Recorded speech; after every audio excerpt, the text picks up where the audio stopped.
Alright. For once, actually quite well on time, even though I still started a little late, but that was mostly because I was catching my breath and trying to, well, make sure the cats are alright. Lo and behold, one arrives just as I call out the name of the creature.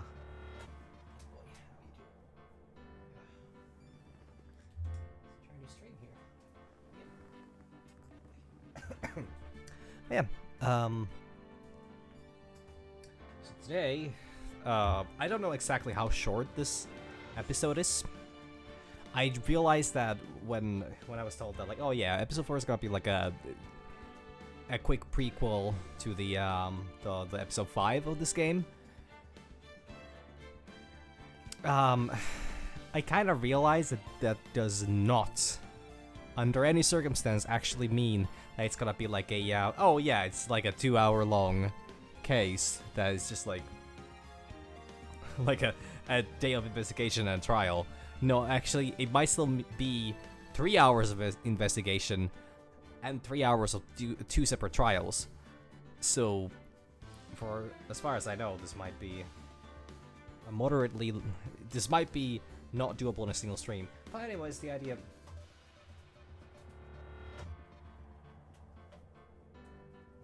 Apparently, the moment I started talking, the cat was like, yeah, now it's time to start, you know, get all hassling. I've been petting him, scratching him, and holding him for the last half an hour. But, like, it's apparently now wants even more attention. Anyways, let's get right into it. I think he's now focused on something else, so he'll let me focus on this. The girl, let her go. That was not very Mia voice. I'm guessing it's Mia who's in the, It doesn't quite show the face, but very likely.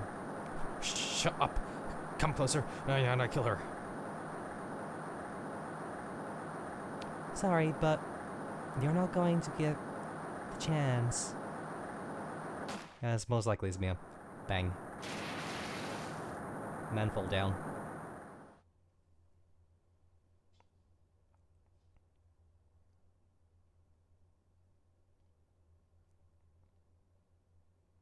I'm reading through the file of an old court case.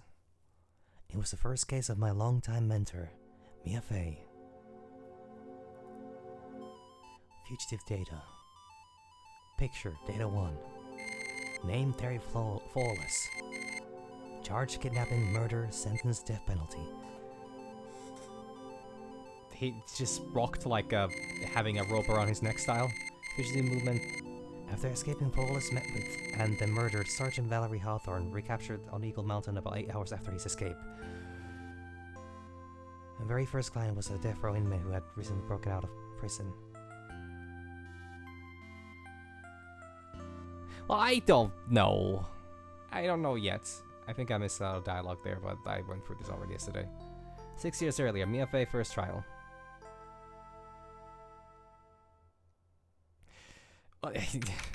Hey, I mean, it's a speedrun of sorts. February 16, 9:24 a.m. District Court Defendant Lobby number 4. I'm so nervous. I feel like I'm gonna die.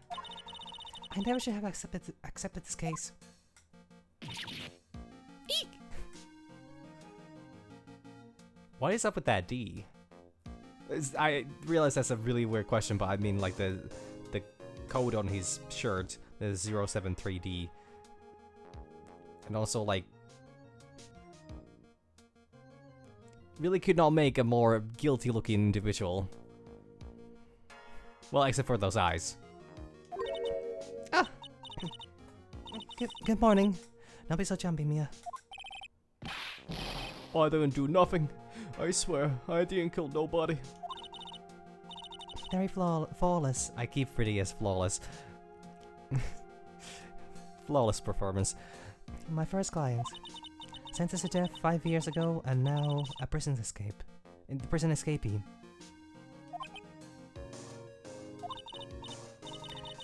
Just relax, Mia. Make small talk and try to relax him. So why did you escape anyway? I'm sorry.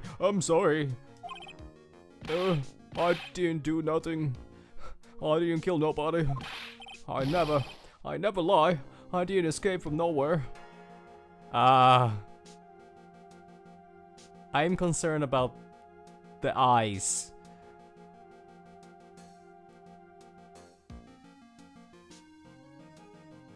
Okay. But Mr. Flawless, the police just recaptured you 2 days ago. Oh, I'm sorry. I told a little lie. He's so sad.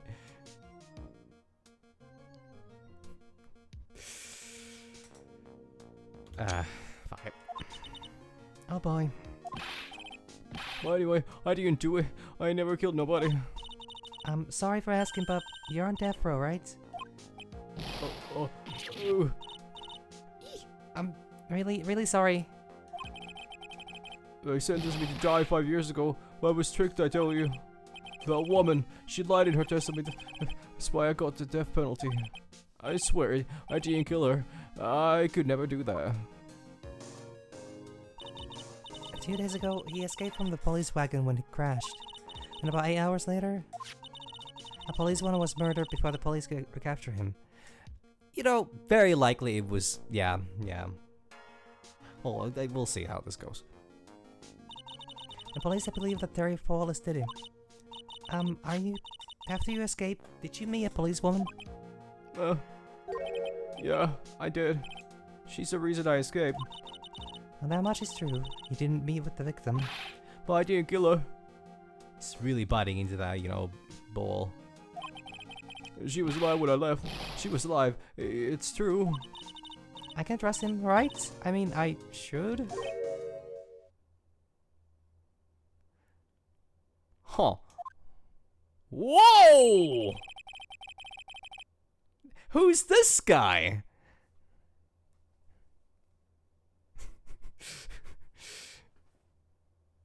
Damn. I feel like I've seen this fella before, but just can't quite put my visor on it. You're not going to figure out the truth by just staring at the guy. Yeah, why are you here? I can see how our little kitten was doing all alone in the big scary lion's den. I thought maybe you would like someone to play with. Where is Mr. Grossberg? No, that old man is probably still in bed. I bet he's clutching an empty bottle and mumbling in his sleep. Aren't I good enough? After all, it's me, Diego Armando. I'm not gonna say a thing. I didn't say... So, Diego Armando, the finest attorney at Grossberg Law Offices, is here for me?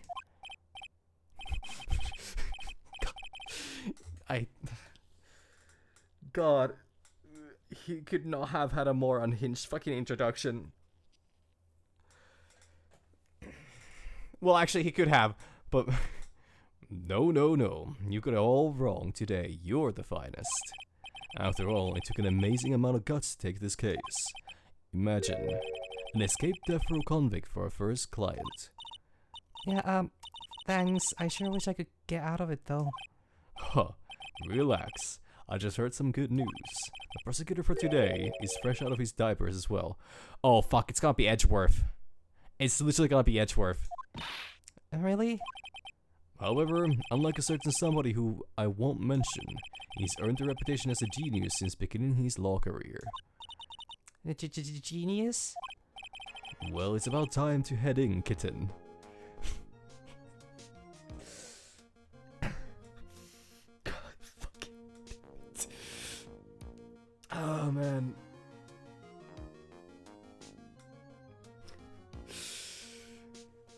Be a good court kitten for me, will you? Man, I gotta say, this Armando fella just really came out of fucking nowhere. And just really took the fucking scene. Like he's been here all along.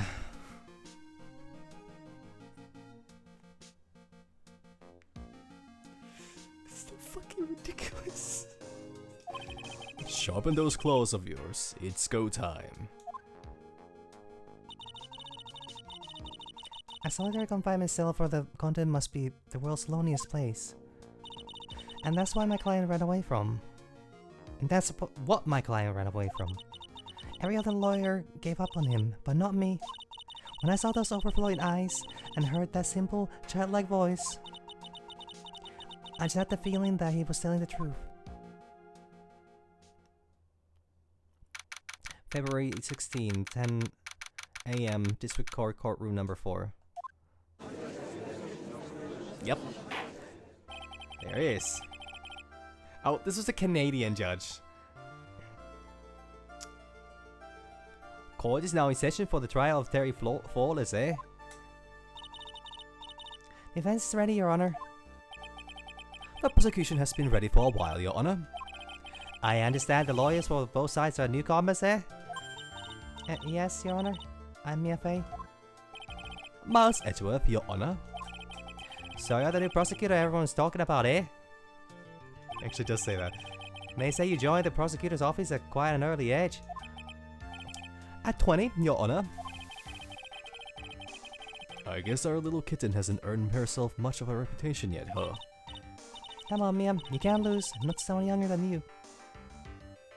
Okay, just like, okay, I should not be... Yeah, true. Edgeworth really, well, this is 6 years ago, so... Yeah, he's I don't know, 26 at the time, I think. Oh, actually, is that here? I don't quite remember. No, oh yeah, there he is. Yeah, he's exactly 20. They did just say that also in the dialogue, but I already forgot. But I shouldn't be making any conclusions yet, but this whole situation, I have a lot of questions about. Like, for example, what's gonna happen to Armando? Yeah, they were classmates. And they're also courtmates, apparently. And just mates. Though, actually, was there a bit of a... No, I don't think there was an age difference.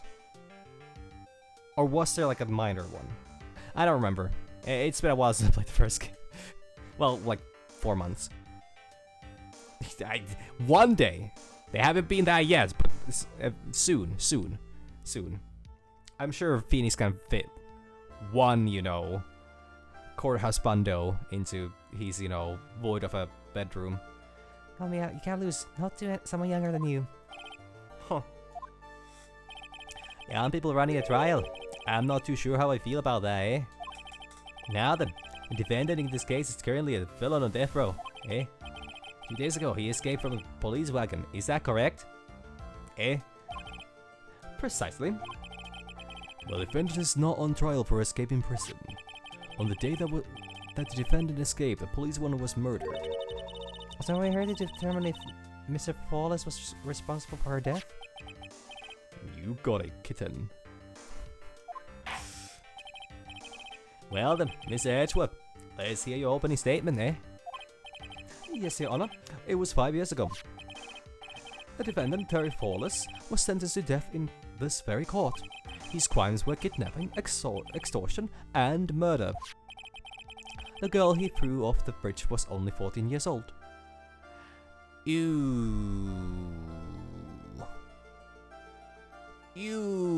I see. Okay. Was not a man down. A truly horrible crime, eh? I remember it well. There was no decisive evidence, so the trial was long and protracted.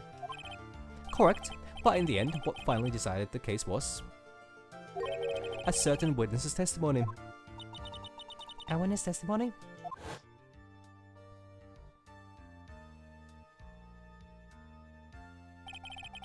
The testimony of Detective Valerie Hawthorne, the person who confronted this criminal. She arrested Mr. Flawless at the scene and later testified against him. She said she witnessed Mr. Flawless throw his young victim into the river.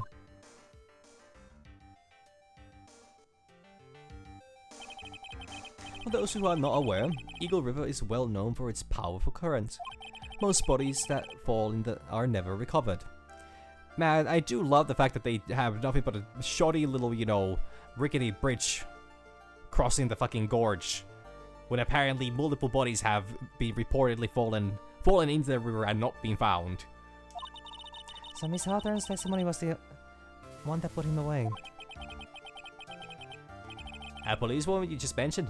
That wouldn't be, exactly the victim. The same woman that was killed 2 days ago. Police Sergeant Valerie Hawthorne. Oh, I see. The man who was sentenced to death based on her testimony escaped 2 days ago. We've only one thing on his mind. To take revenge against the woman who convicted him. Eh? Eh? Uh-huh. The truth is becoming clear to me now, eh? Huh? Yes, eh? It's quite obvious that the defendant is guilty, eh? Wait a minute, that's alright. At least hear the case before you decide on the outcome, Your Honor. Watch yourself, Miss Faye. I'm not sure I care for your word choice or your tone of voice, eh? Young people these days simply don't know how to respect the others. Why, you're even younger than me, you hypocrite. Now then, Mr. Edgeworth, please call your first witness, eh? I call the detective who was in charge of the initial investigation of this case. Surely it could not be Gumshoe. Wait. No, but he's in like No, Gumshoe isn't actually that old. He's a bit older than Phoenix. I remember that. He actually very well could be him.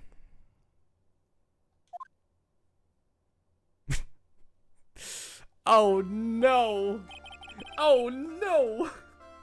It's the same jacket! But this is before he spent 7 years on the fucking streets! Oh my god. A witness, state your name and occupation. Gumshoe, Dick Gumshoe. I'm the homicide detective in charge of this case, sir.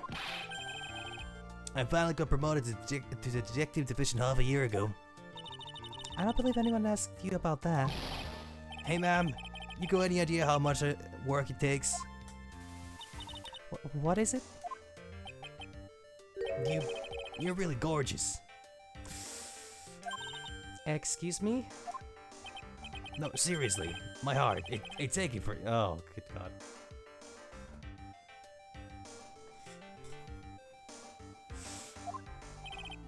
Detective, pull yourself together and try to be professional. Otherwise, I will take away all your peanuts. I'll write you up on contempt so quick that something other than your heart will ache. Ugh. Okay, I got it. Now, detective, tell us about the incident, eh? Yes, sir, right away. The victim was Sergeant Valerie Hawthorne, a veteran on the police force. She was stabbed in the back with a knife and died from excessive blood loss. Fuck. She died to her stab wounds? Damn. Truly tragic. That much is already stated in the autopsy report, eh? The court would like to hear more details about the incident itself, eh? Yes, sir, I gotcha. Okay, let's take a look at this aerial map of the area here.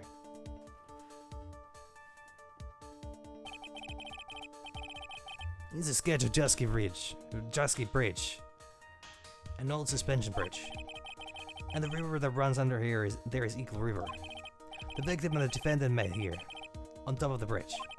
And stabbing her in the back, the killer carried the victim's back to his car. He was recaptured at a police checkpoint as he was trying to make his getaway, sir.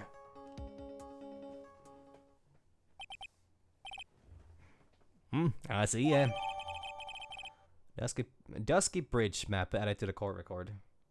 Bridge located 40 feet above Eagle River. Who designs this shit? Was the victim's blood found on the bridge, eh? The victim, Sergeant Valerie Hawthorne, was wearing a thick coat. I almost said jacket first. I don't know why. It clearly says coat there. Wearing a thick coat, sir. Unfortunately, no traces of blood were found on the bridge. Mr. Edgeworth, I warn you that I absolutely despise conjecture. If there was no blood on the bridge, then you have no proof that they even met there. Eh? Your Honor, if you would listen to the testimony we have prepared, I'm sure you'll be convinced. two of them most certainly did meet on the bridge that day. Or did they just want to, like, did they just encourage people to be as violent and as aggressive as they possibly could be? Like, having these really unsecure bridges, these absolutely deadly fences that can pierce through your heart, and then all this, like, absolutely not up to the sanitary code restaurants. Because clearly, like health checkups are not a thing. You cannot possibly have a restaurant stand open for,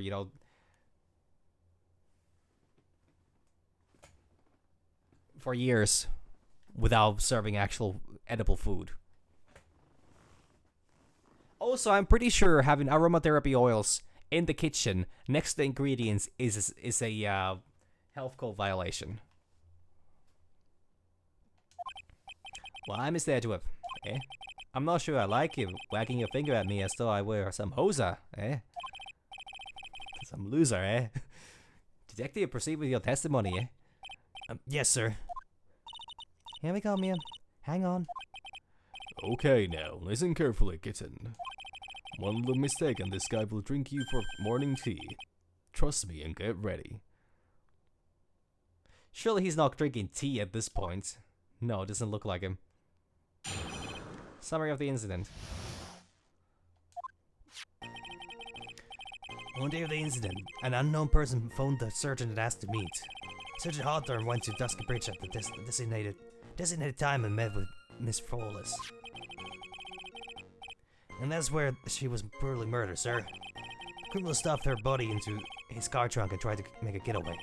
Mr. Flawless was arrested at the police checkpoint, was set up at the base of the mountain. Well, you certainly have established the importance of the bridge, eh? Naturally. Now, would the defense please hurry up and proceed with the cross-examination, eh? Yes, Your Honor. Cross-examination. Coming right up. Hey, settle down there, kitten.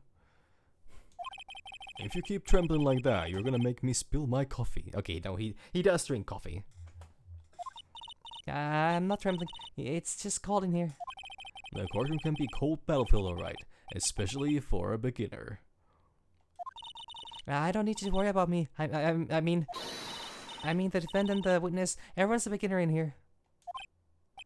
Huh, you got me there. But maybe you should keep your clothes out and show them what you got, kitten.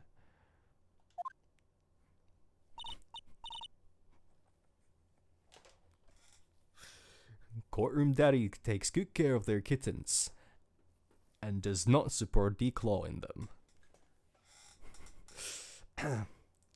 It's okay, Mia. Stay calm. Just remember these court procedures videos you stayed up all night watching.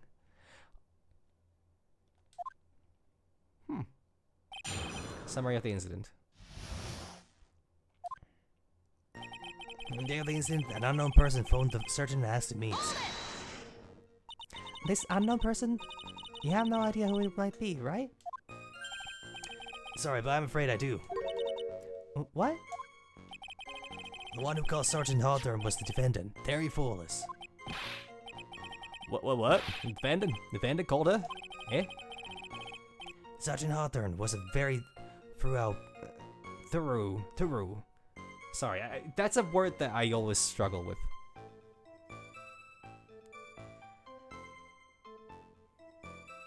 Well, at least breaking my own record.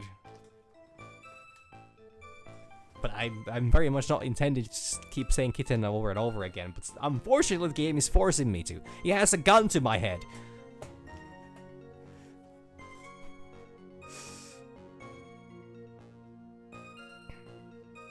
Yeah, Hawthorne was a very thorough person, sir. She left a note about her phone call with Mr. Flawless. A note? Yeah, a top secret memo that she left in her desk.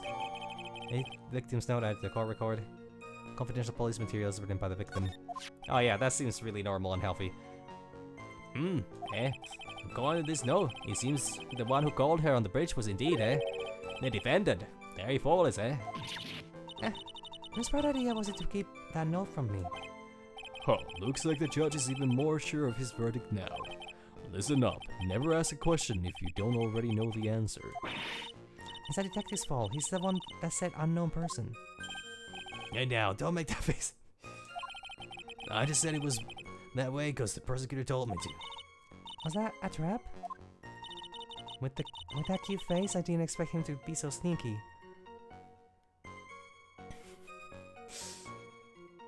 Now, Mia. If you get too close to Edgeworth, there might be a familiar face coming later down the line that might want you out of the picture.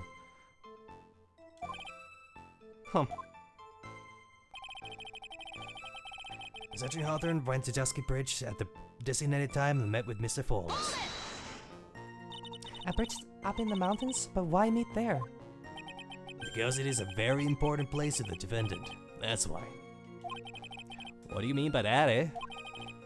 If you remember, 5 years ago, the defendant kidnapped a young girl.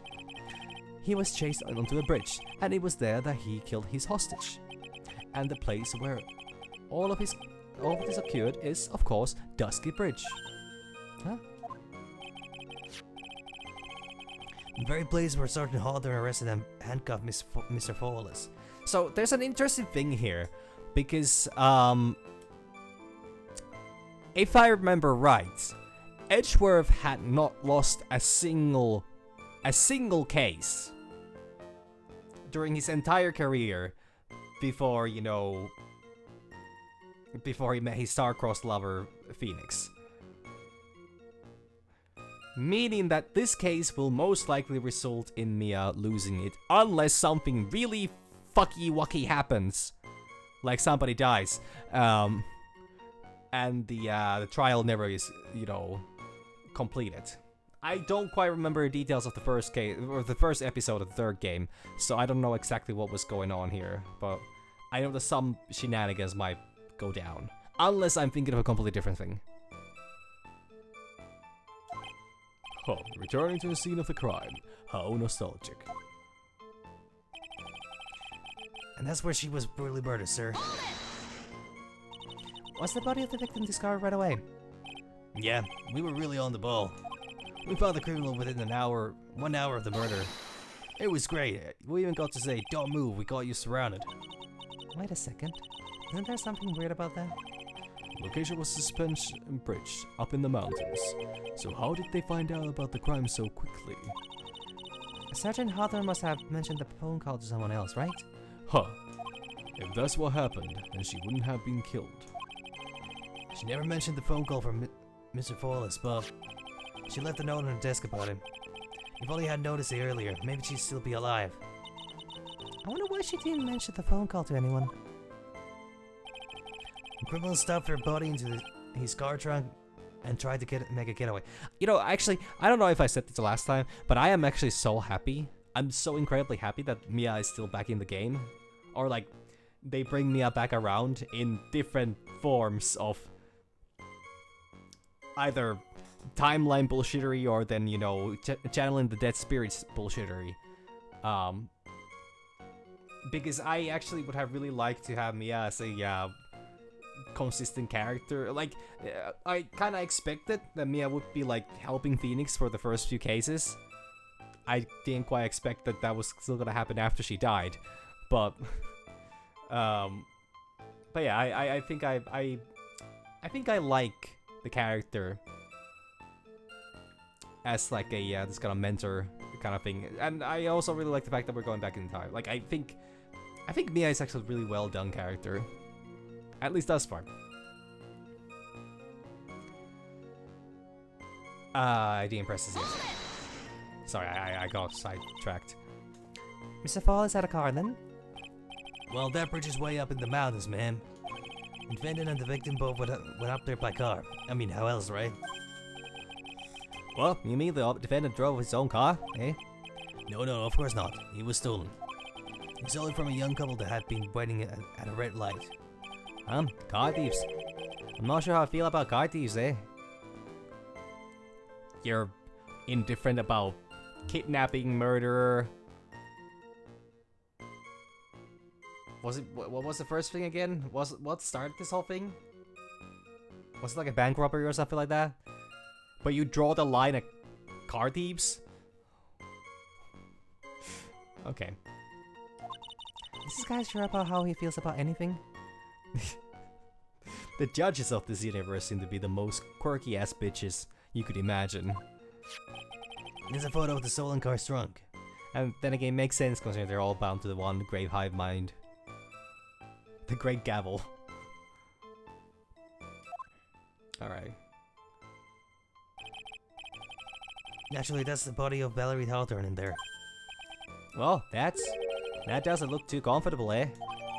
Went for that, the court record. The victim, she was stabbed in the back, correct? Yep. Huh. For some reason, men always seem to get stabbed in the back. We're talking about a woman here. What the fuck was that comment? Can't tell from this photo, but the knife was stuck in her back and nice and firm. The condition of the body when it was discovered is very important information, eh? Detective, was there anything strange or non-nervy in the trunk of the car, eh? There's a photo of the trunk, but I don't see anything strange. Do you, anyway? The lock's been broken. That's one thing at least.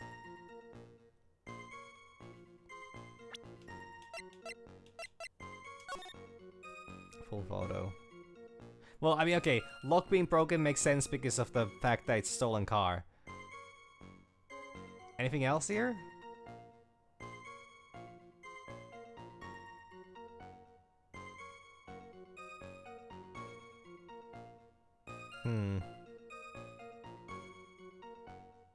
I mean, the lack of bloodstains was explained by the fact that there's no, that it's such a thick jacket that, you know, doesn't go through.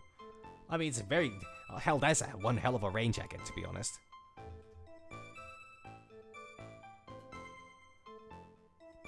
I don't see anything. I think it's fine. I'm still gonna ask about him.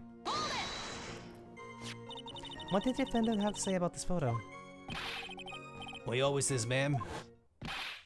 I didn't do it. I didn't do nothing. Man, that guy really is not into nuts, apparently.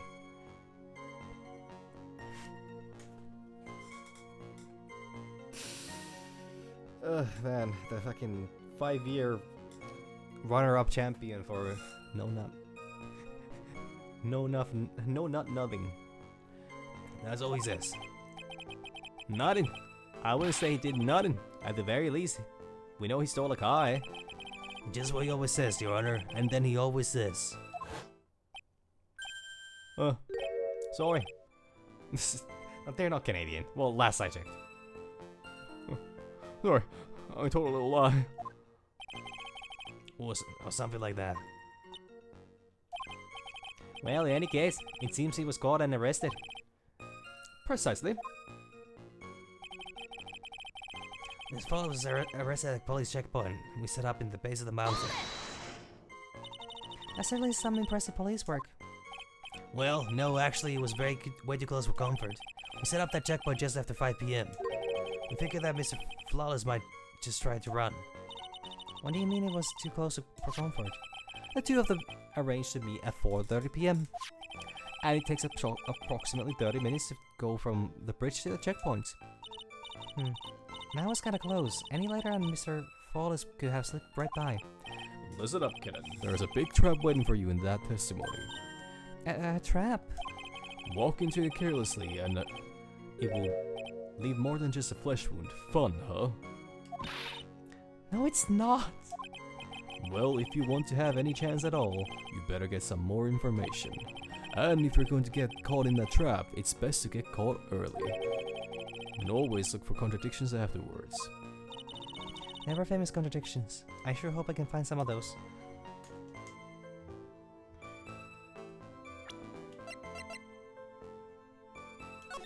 Okay, Flawless, 4:30 p.m. at that bridge, where White Scarf for identification, talk to Dahlia. They'll tell her this time the whole truth must come out.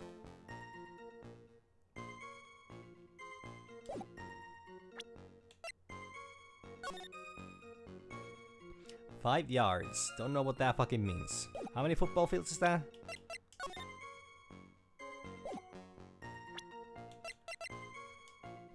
Never lost between 4 and 5 p.m. Is there anywhere where time is mentioned?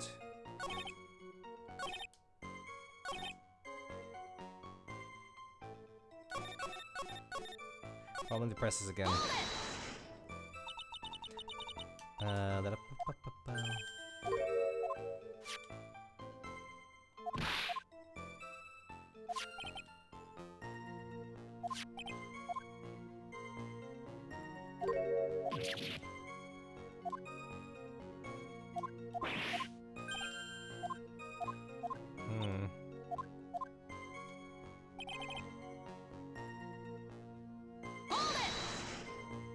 So the shady thing about this is the fact that it's a little too accurate with the timing like that.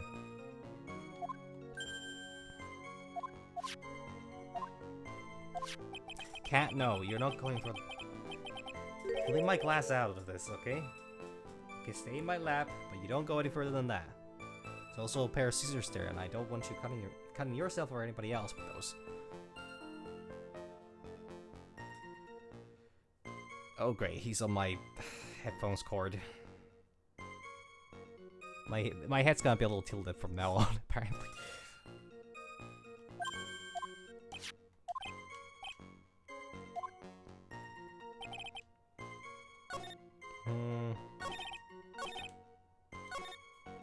Might as well press that.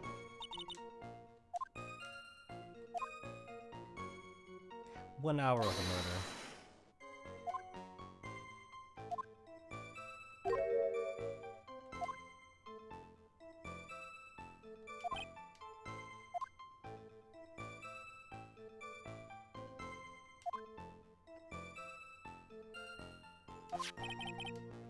No hard desk about him.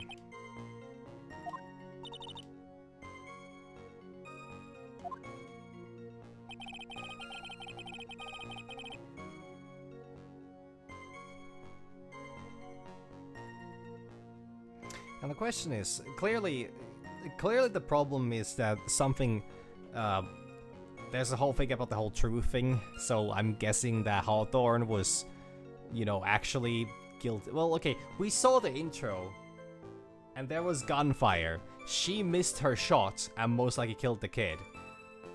And, damn, another very, uplifting and very happy case in the fun for whole family video game Phoenix Wright, where we have police incompetence and, you know, 14-year-old victims. Okay, let's go with this one.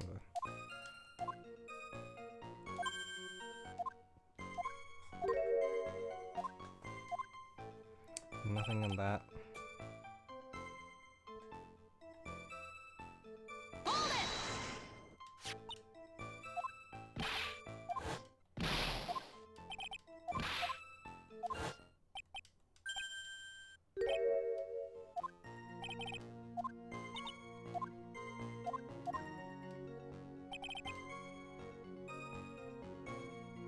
Okay, I'll start this myself because this game has started to do a lot more where, you know, you press somebody about information, then you press it again so that, you know, you get even more info.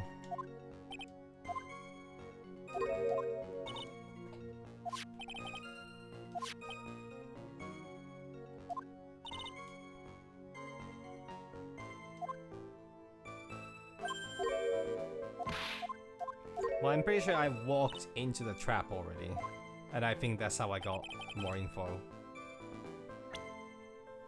Jesus Christ.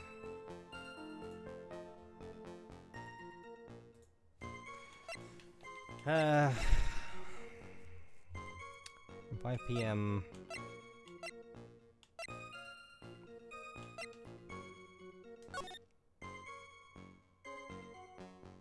Yeah, I don't really see anything wrong with this one exactly. Except for the... No, those are just ladder buttons. Except for the fact that, like, still no blood loss and, like... So...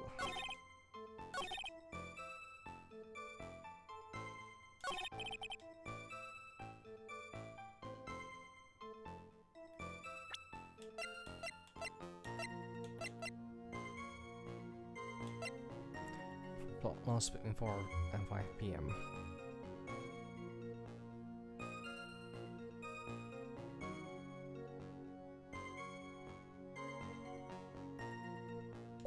Oh wait, actually, there is something that's kinda interesting.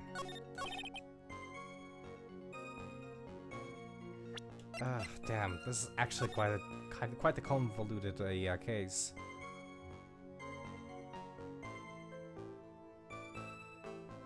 Especially because I have so little to work with here. Okay, the key witness in the case against Flawless. In custody 2 days ago. A bit smug. Oh, age 27. Okay. Age 26. Yeah, okay, fair enough. Yeah, just about what I remember. In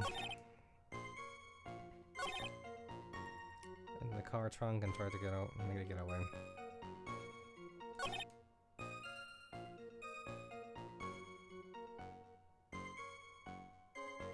Wait a minute, actually.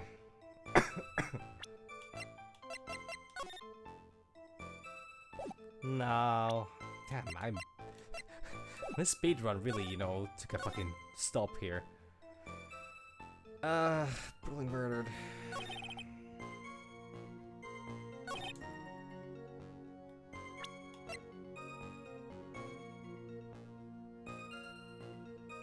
Okay, but if you get stabbed in the back, and you have the knife still stuck in, the likelihood of actually dying from that right away is quite little. You can survive a knife wound for quite a while.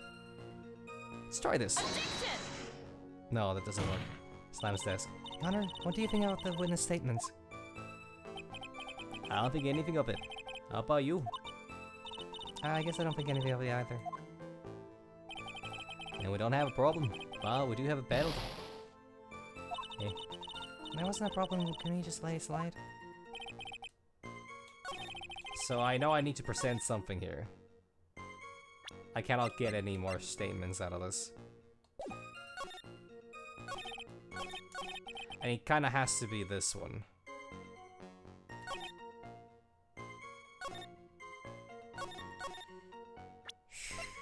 Really working with so fucking little.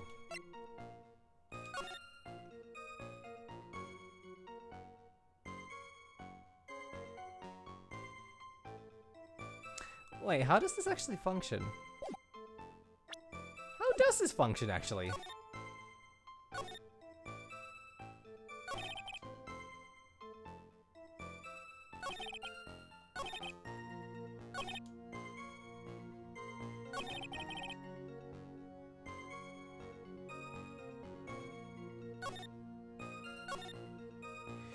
This is so fucking weird.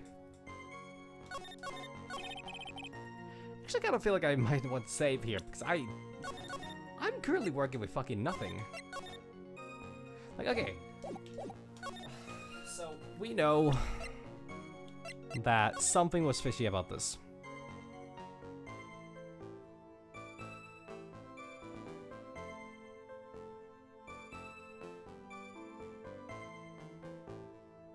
February 14, 1:21 p.m. Flawless 4:30 p.m. at that bridge. Wear white scarf for identification. Talk to Dahlia, tell her this time the whole truth must come out. What the fuck's Dahlia? It's not this guy, at least. Anyway, that's like a... The problem I have with this is that this is a transcript that the victim wrote. And if it's like a... It would be somehow incriminating information. She would not write down, talk to Dahlia, tell her this time the whole truth must come out. That would be fucking insane. Just write down like, oh yeah, so I kind of had something that I might have, you know, hidden last time around, but you know... That, yeah. fuck is Dahlia? Should I know Dahlia?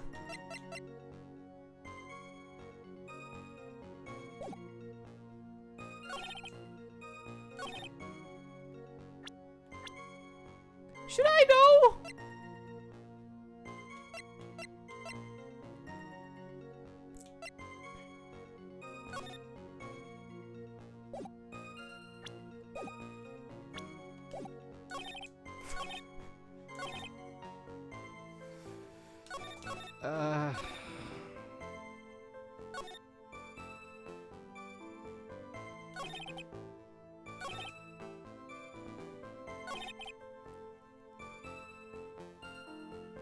I wish I could. Seriously, I'm trying to remember who the hell is Dahlia. I can't for the life of me figure out what that name entails.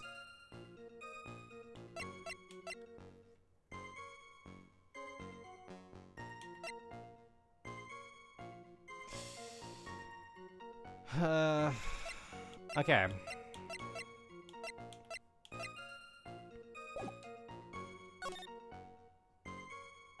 Stuff for putting.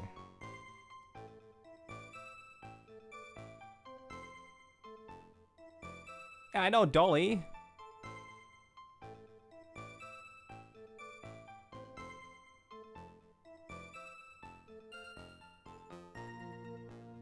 Wait a minute. Wait a minute.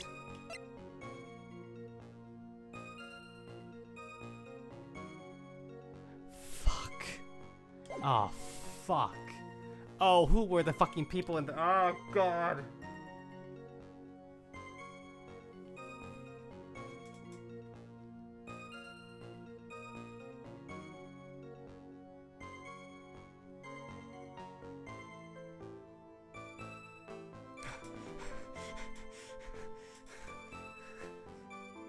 Like...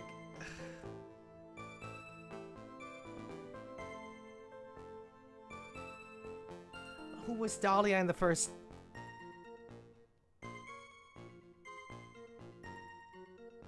I'm trying to remember who died and when, or where and how.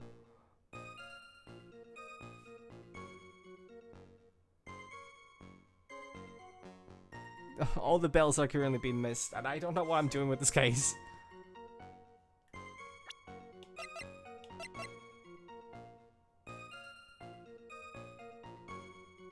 Wait.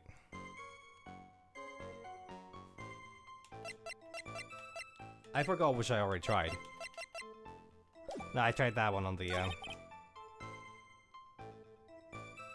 wish I could get more info out of this.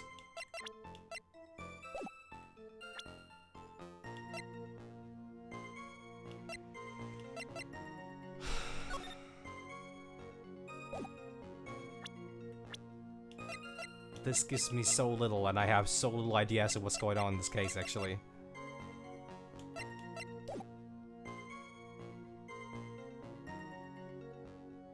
Like, the name Dahlia does... Like... I just can't remember from, like...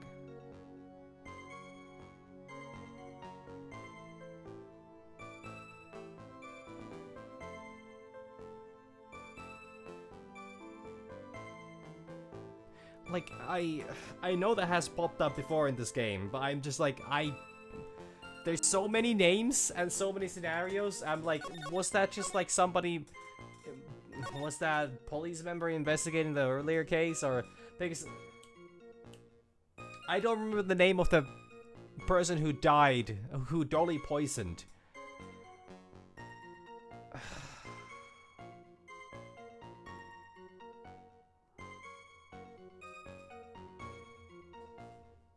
I can't remember who that was.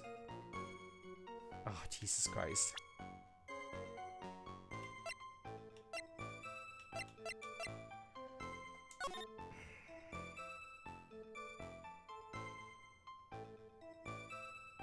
And this was 1:21 p.m. She like... Oh my god, there's so much... There's so many things going on in this.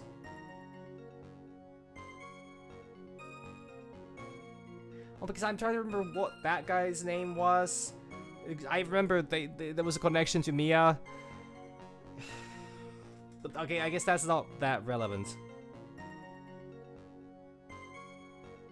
But why did Dolly want to kill that guy again?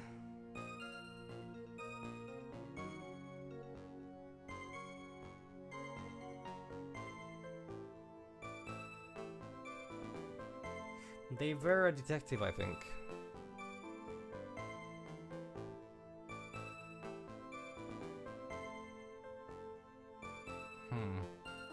God, there's so many things here. I know the game's gonna eventually get to it as soon as I get forward in this game. Did I save already? I forgot if I saved already or not. I did save, okay, good. Okay, yeah. I'm actually just, like, I'm completely fucking lost here. I don't know where to move at all with this amount of information. I've tried pressing everything twice, and I've reached the end of this. Okay. Setting. The defendant calls the police officer. Wants to set a meeting at the bridge. They both show up at the bridge. They have a meeting. She gets stabbed in the back. That's the thing that confuses me.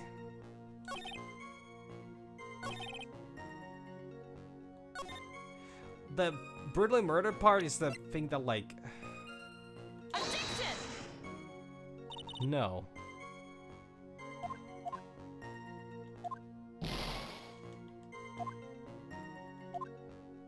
No, that does not help.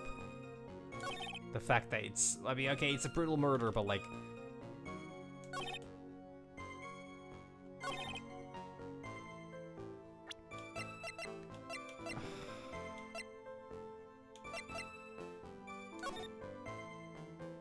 Okay, 5 yards...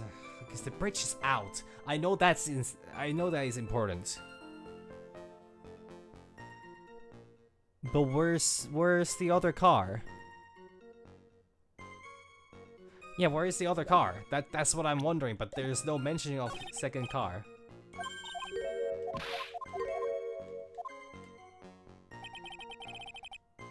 So, since they talk about this trap, what's the revelation here? It's the fact that, you know, we knew who the,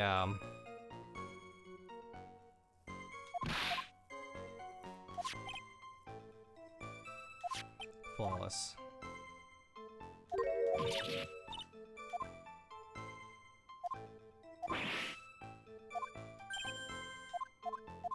So this is a trap. And the idea is we know the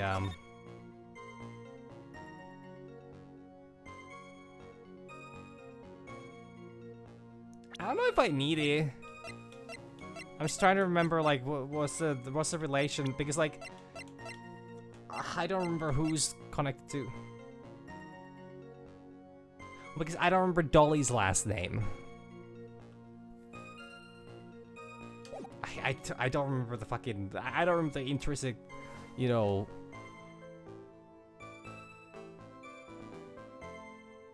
Alright, I don't remember the intricate, you know, Oh, fuck, actually, it's gonna be a whole fucking spider's web, isn't it?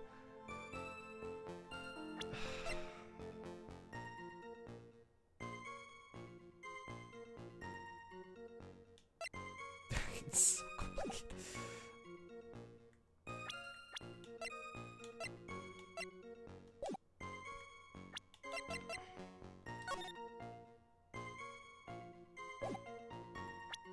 Well, actually...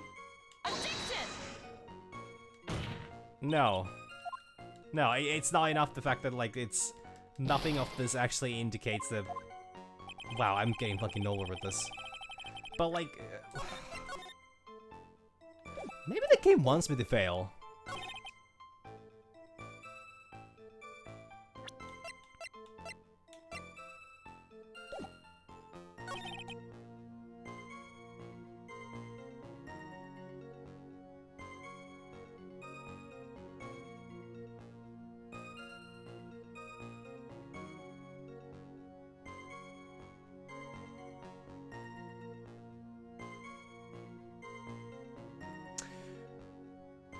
Wait, are you saying Dahlia is or Dolly is short for Dahlia?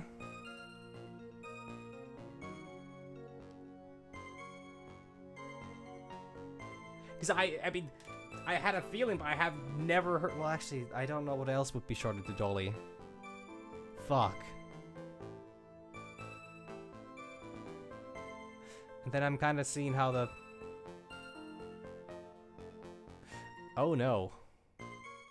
Yeah, I should have probably picked up on that, but I was like, surely they're not the same person. How does Dolly have anything to do with this?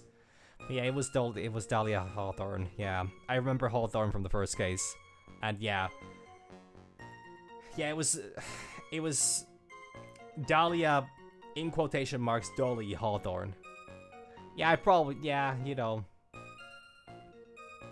Yeah, yeah. What if I do something really stupid here and... No, that don't work.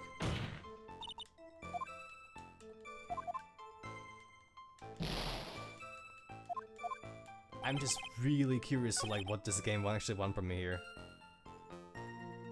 Like, none of the... I got barely fucking any information here.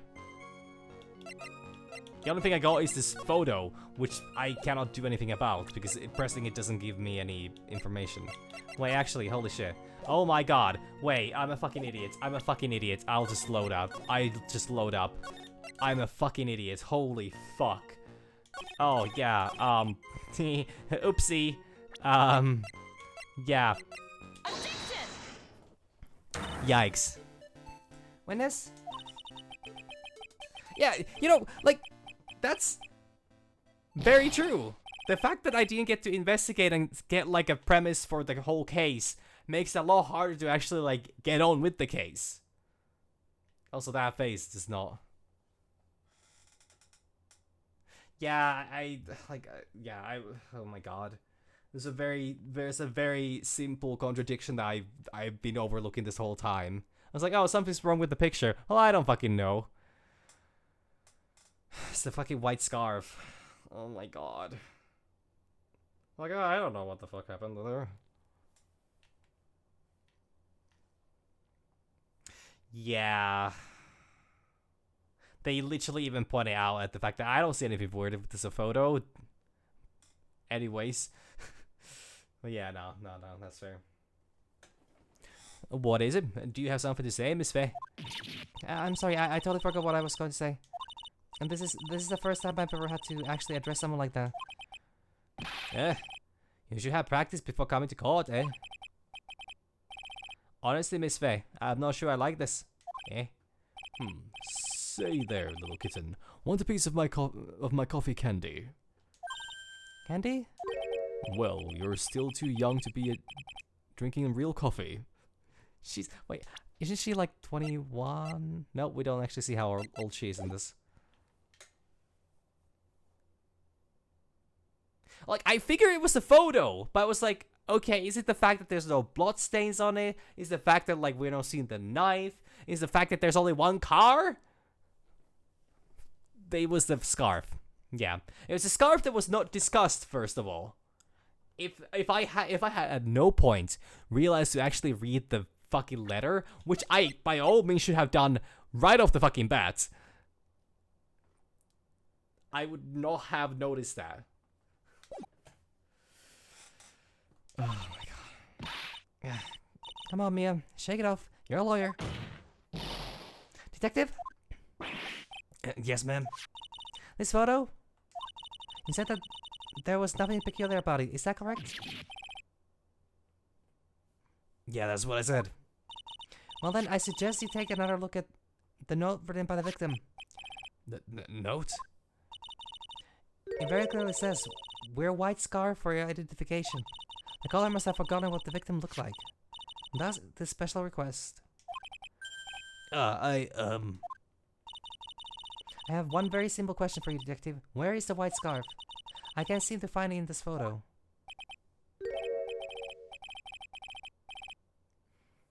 Well, to be honest, we didn't find it in the trunk, ma'am. And you stopped there? You should have looked for it. I mean, I'll eventually figure it out. It might just take me a while. I know that was about half an hour of this whole thing, and I just spent trying to figure out the very simple thing. The girl told her to wear it to identify herself, so I would expect she did just that. Well, Mr. Edgeweb, what do you have to say about this, eh? Huh. I see the defense is a little lacking. Huh? The scarf you are searching so desperately for? Is this one perchance? Ah, shit, he had it. Ah. Where'd you find that, sir? On Dusky Bridge, I was there first, and decided to conduct my own investigation. What? Why did you tell me? I made a decision to keep all pieces of evidence in my personal satchel. I'm pretty sure that's not how this works, but I'm not gonna question that. It's the safest place I know. That hot shot sure has a flair for the dramatic. It's not exactly white as the color requested, but as you can see, it's close enough for what it was intended for. It looks like it spent some time in the mud. Not surprising, it was drizzling on the mountain that day.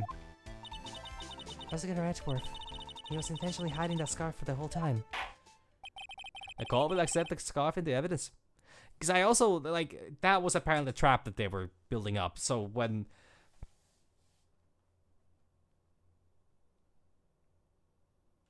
What's his name? Armando said about, like, oh yeah, just gotta, you know, gotta walk into that trap and then we'll start with the contradictions. Apparently it was a different trap. There are two traps. He's the Miles 2 trap Edgeworth. The court will accept the scarf into evidence. Scarf added to the court record, worn by the victim at the time of the incident, found on Dusky Bridge. Now, if the attorney for the defense is finished embarrassing herself, I would like to move on with the testimony. That is alright with you, isn't it, Mr. Fay? Why would I like to wrap this scarf around his smarmy little neck? Very good. Now if we're done with this mud-covered scarf business, the prosecution moves to establish conclusively and with hard evidence that Miss Hawthorne and Miss Fawless did indeed meet on the bridge that day. Further, we will show exactly what occurred there. That sounds quite promising. I can't wait to hear all about it, eh? Everything is moving at his whim. Don't forget, kitten, there's a reason why everyone considers this kid a genius. A genius, huh?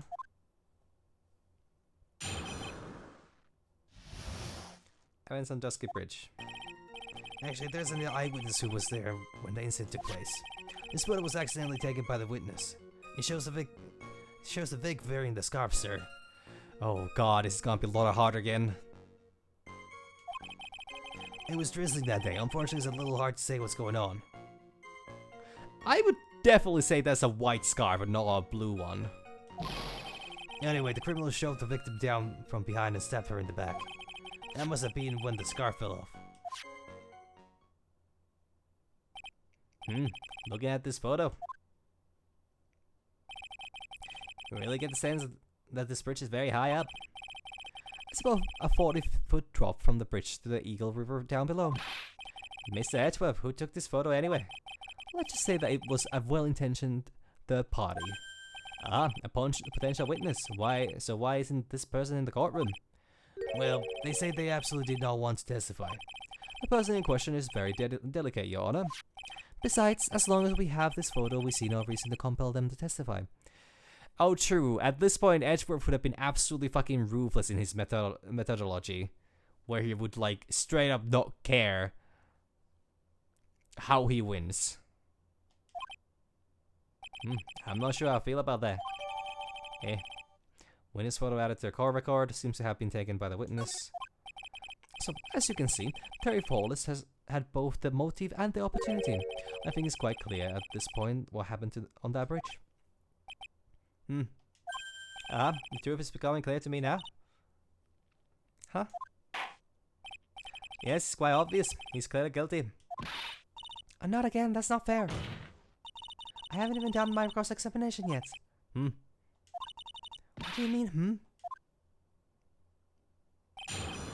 Evans on Dusky Bridge. Actually, there's an eyewitness who was there when the incident took place. Who is this eyewitness? She's a colleague. Oh, fuck!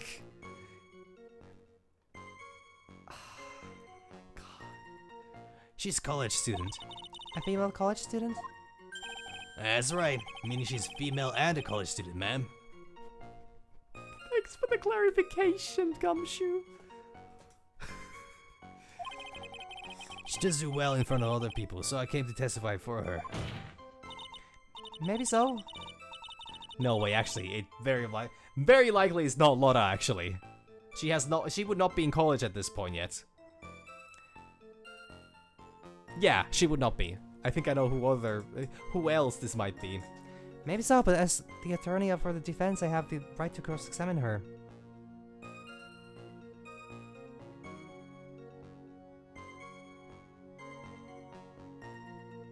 Maybe it's Eni. Yeah, I don't know.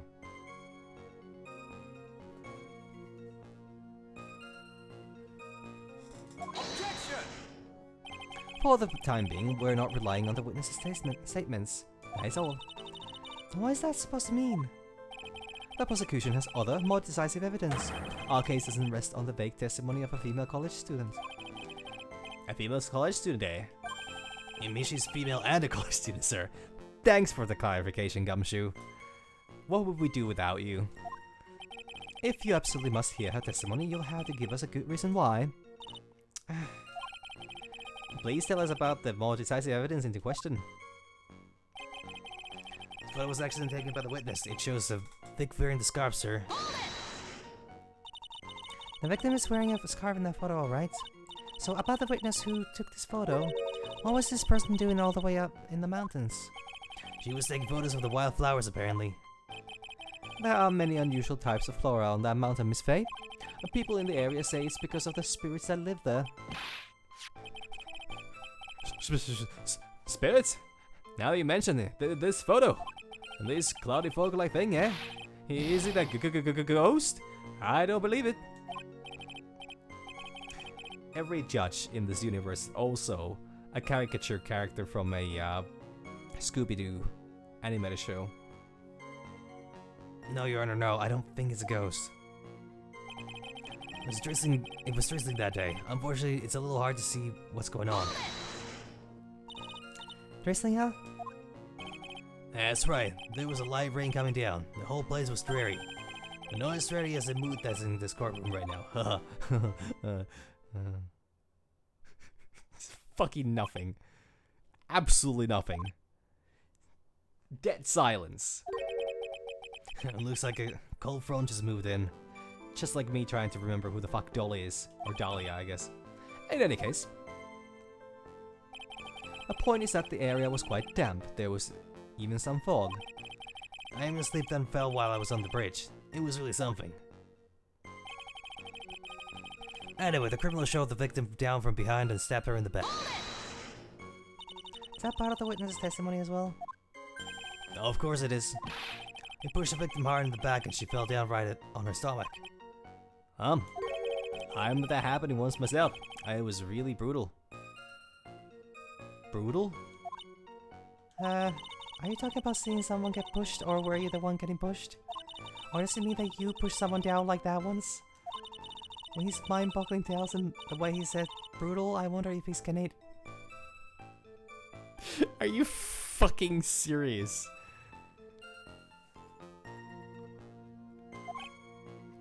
Huh. Save your nasty look for the right person. Huh? Take a look. Poor baby, the court record seems to have wet itself. Hey, watch where you spill your coffee. The court record, huh? That must have been... That must have been when the scarf fell off. Oh, fuck. No, oh god. Oh, talk about a surprise. I had no idea there was a photo. So what do I do? You really still believe him? Mr. Crybaby, I mean? Of course I do. So the little kitten believes in fairy tales, huh? In that case, the answer is obvious. If what you believe is the truth, then that means that somewhere hidden in that testimony is a contradiction. One huge contradiction waiting to be discovered. That's your chance, courtroom kitten. Go get that enormous contradiction.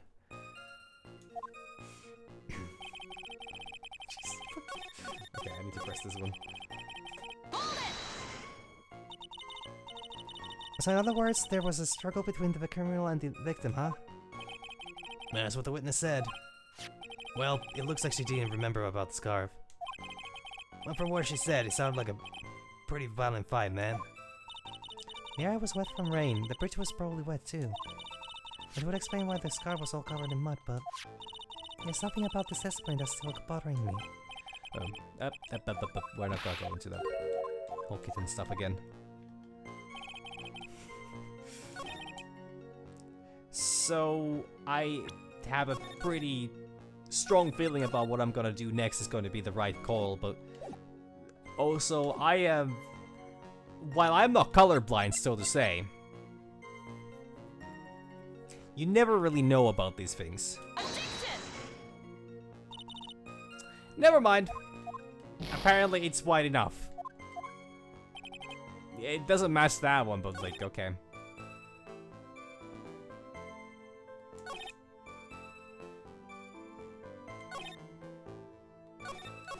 Now, oh, fuck, when do I show... When do I do it? Because it would be here. Really? Really? The fact that this all happened on the... Oh my god. Like, if this is the scene of the crime... Oh, don't save, don't save. No, don't save. Jeez. If this is the scene of the crime, ain't no fucking way her falling over and the scarf loose, dropping down would be anywhere, like, scavengeable.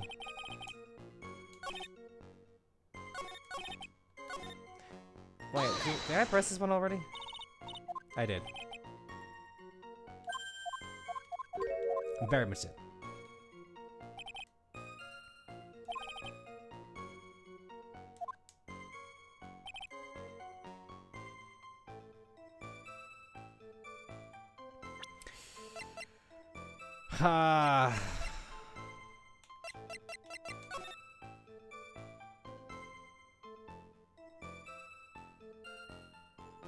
He was carrying the ball and chain the whole fucking time. What did he stab her with?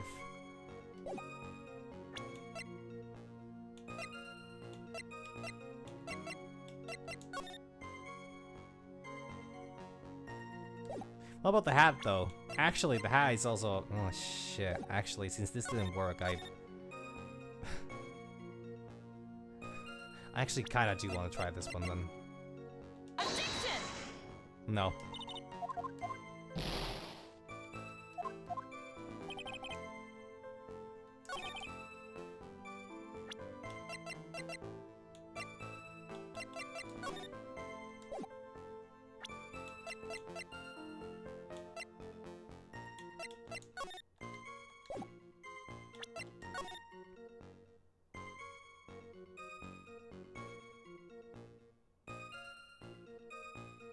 Surely it would not be Dolly that also killed... Nah, surely not. Jesus Christ.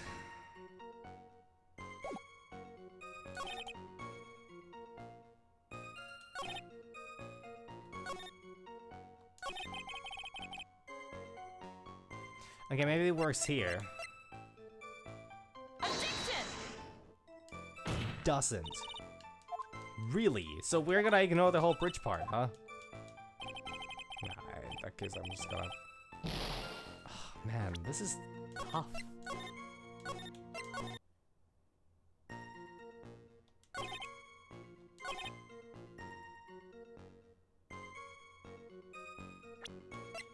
Or maybe it's the fact that it's a bridge. It's a rather large area. Wait, which side is the photo taken from?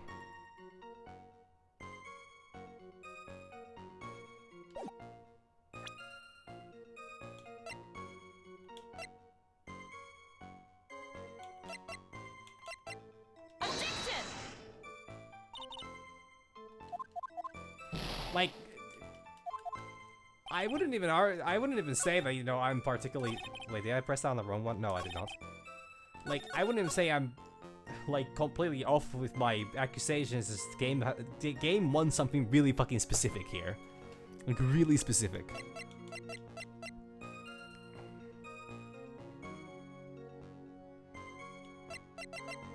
Yeah, the car photo doesn't matter either. The fact that the hat's missing is not big enough of a deal.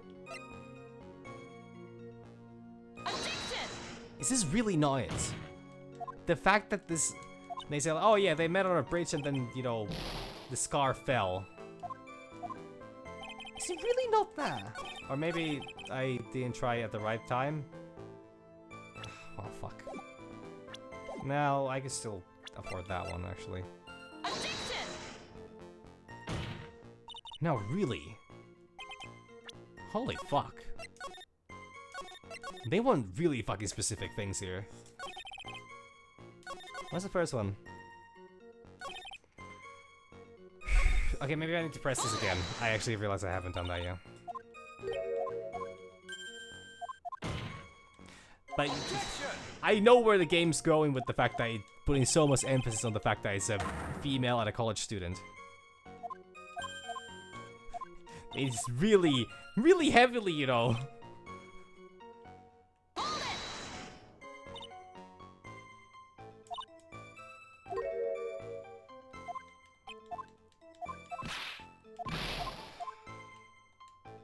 I didn't even get any more extra info of any of these. None of these are, you know, like...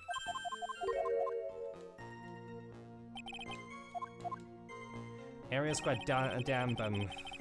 Okay.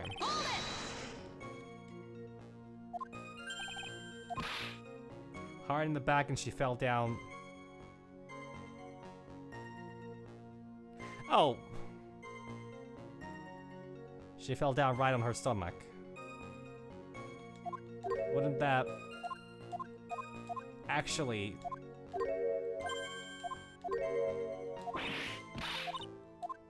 Oh, okay, yeah, that's where it is. Yeah, that's where it is. So I probably want. Does it want me to like? I understand that the events that occurred here do not make sense. Like it's the direction of the pushing, and the direction of the pushing, and the stabbing, and the position on the bridge. I'm just not sure exactly what does the game want me to like pinpoint on right now, because they don't care about the fact that the scar fell on the bridge, even though it literally would not be discoverable.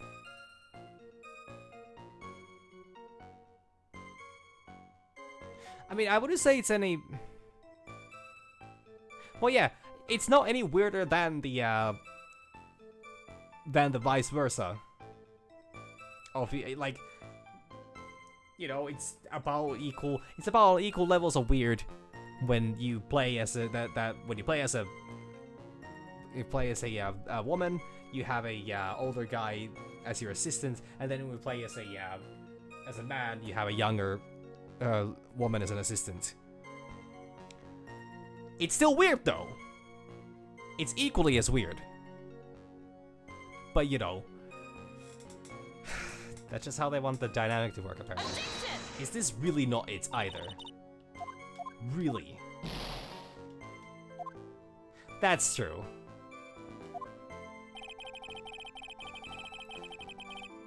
Seriously, that's not it either. The fact that they're facing each other, there's no way that could have... Okay, is it actually with these then?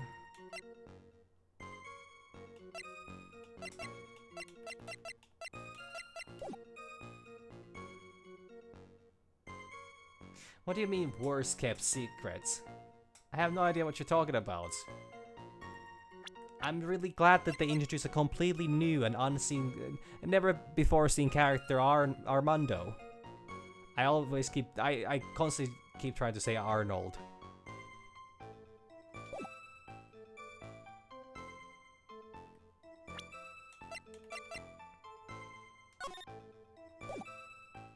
Maybe does it want me to show it? Okay, it wanted it to do it the other way around. It just didn't want to accept the bridge image for this one. So at the time of the crime, there was a light drizzle coming down, correct? Yeah, I'm fucked too. Just generally soggy atmosphere.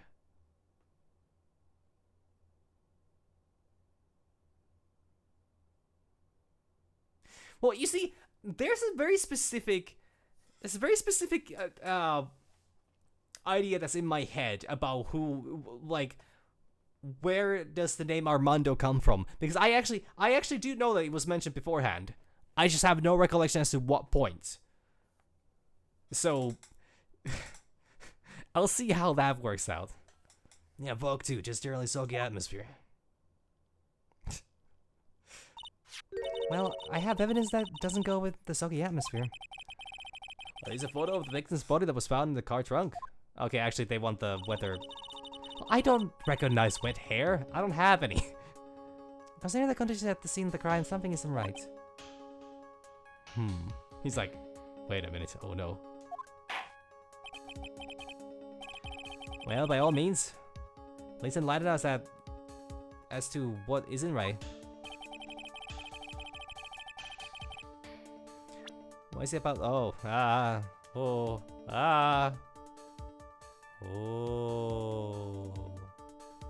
it's the hair, right? It has to be the hair, right? There's nothing else here that would be. Yeah, it's the hair. Is it the jacket? No. Is it the ground? Fuck. Is it the car? Like, it's supposed to be raining, so it should be wet, but I'm not sure what does the game want me to show that isn't actually.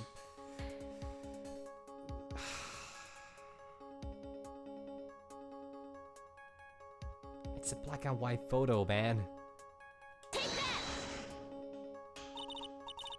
Actually, the answer is right around here, I think. Well, Miss Edgeworth.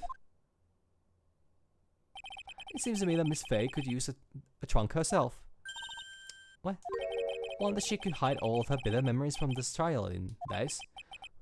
Oh ho ho ho, you truly are a genius, eh? A genius of sarcasm and wordplay, eh? Oops, it looks like I really put my foot in my mouth at that time. Well, shit. Just relax, fix your wounds and clean and then go after him again, kitten. No matter how bitter the memory, it can never be as bitter as dark black coffee. Alright, Mia, you have got to think harder this time. Now then, let me ask you one more time.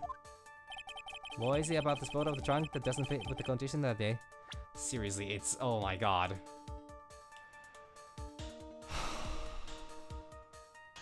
The lack of water, like... it could literally be anything. Is it just a ground? Oh my god, it's so hard to figure out this goddamn... The car, like... everything about this screams about no rain. What part about it does not? If it's not the fact that the person who was supposed to be standing in the rain... anything! Fuck. No. It's not the ground either, because it literally looks... load again. I'll just start this from... so that I have some... because if it goes into the whole, like, fail loop, then that's no good. Well, I unfortunately picked the wrong anything. Addiction! Okay.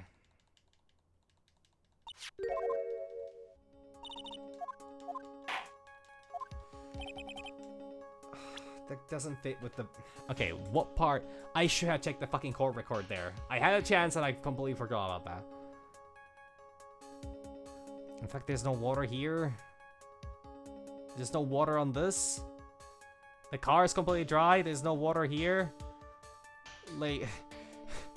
I don't know cars! It's the window. Maybe it's the light. It doesn't let... it's stuck. Oh, my controller died. No wonder. It must be all the wild side was played. Nope. Alright, like...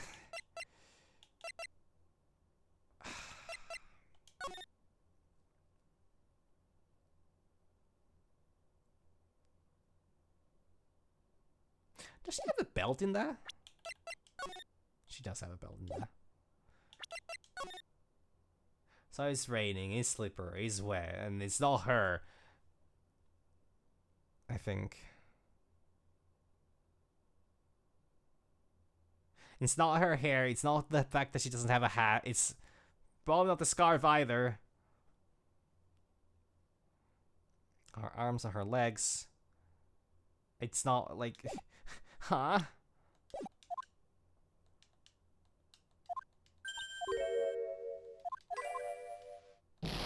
So what does the game want from me exactly? I need to read that. I need to read that carefully. What is it about this photo of the trunk that doesn't fit with the conditions that day? Specifically the trunk, huh? Okay. Specifically, is it the fact that there's no water at the bottom? I don't know if that's something that happens. I'm trying to give it the right thing, but I don't think I got what it needs.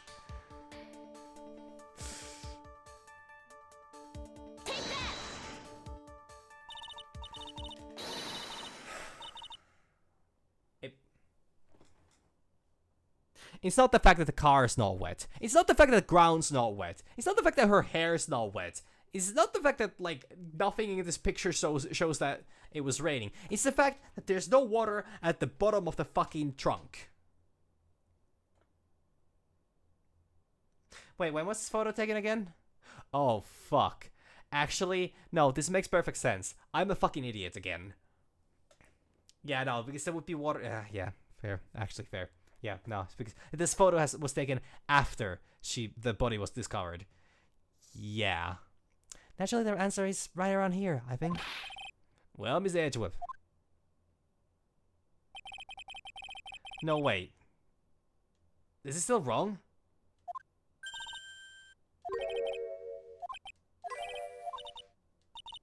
Wait, really? That's wrong? What do you mean it's wrong?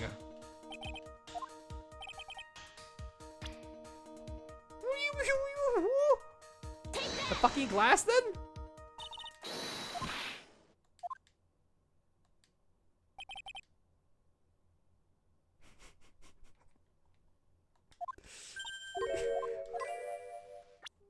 Fuck me, man. How is this difficult? What am I getting wrong about this?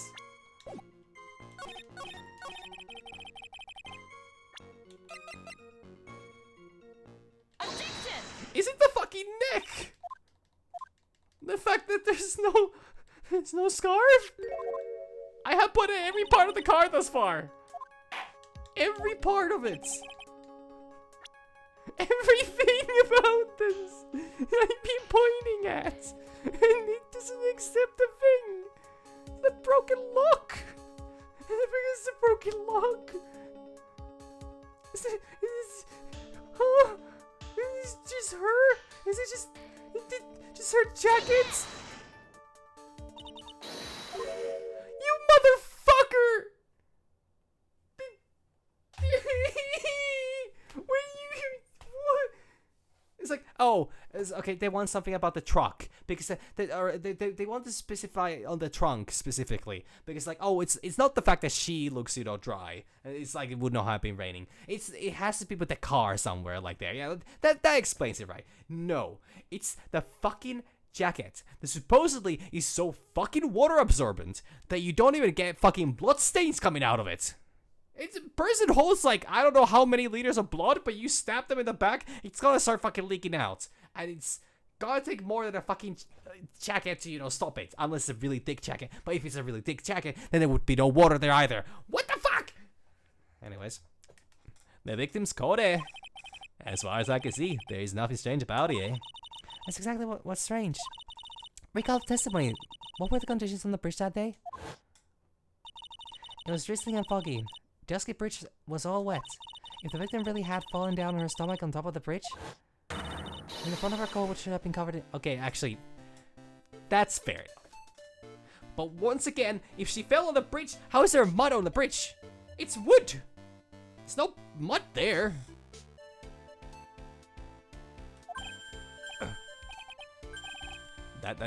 That's exactly right. The other day I fell on a muddy street and my gorgeous play of beard was befouled. I do admit that the crime scene was quite wet that day. However, it doesn't mean that the top of the bridge itself was... I agree with Edgeworth here. If your honor had fallen in the shower instead of on a muddy street, your glorious hockey beard, pride of the legal league, would be wet but not muddy. Fortunately, I have yet to test that. Still, your point is well taken. Like, okay, yes, I can see how there would be dirt there, but if it'd be raining all day, wouldn't it be like... Okay, I'm definitely thinking way too hard about this. Like, yes, there would most likely be some dirt there, and maybe if it had just started raining, it would not have been washed away yet, so fair enough. Like, it's a solid argument, to be honest, but I was just expecting it's the fact that the cold just... It's just super strong, like a all filth and water resilient. Can you prove that the surface of the bridge was muddy that day? Surface of the bridge? The surface of the bridge, huh? Huh, a real man wouldn't stand for a taunt like this. I know what a real woman. Of course I can. Huh? Here's the evidence that proves the surface of the bridge was muddy. Whoa. The evidence is this scarf.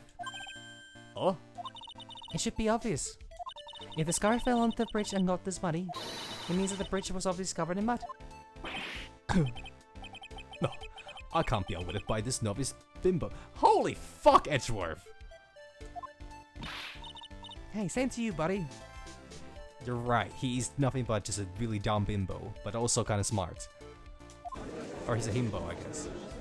A smart one. His face assertion makes perfect sense to me. I do admit that there appears to be a contradiction between the condition of the victim's coat and her scarf. However, the real question is, why is there a contradiction? Huh? Yeah, exactly. Edgeworth has zero respect for women. For every contradiction, there exists an explanation.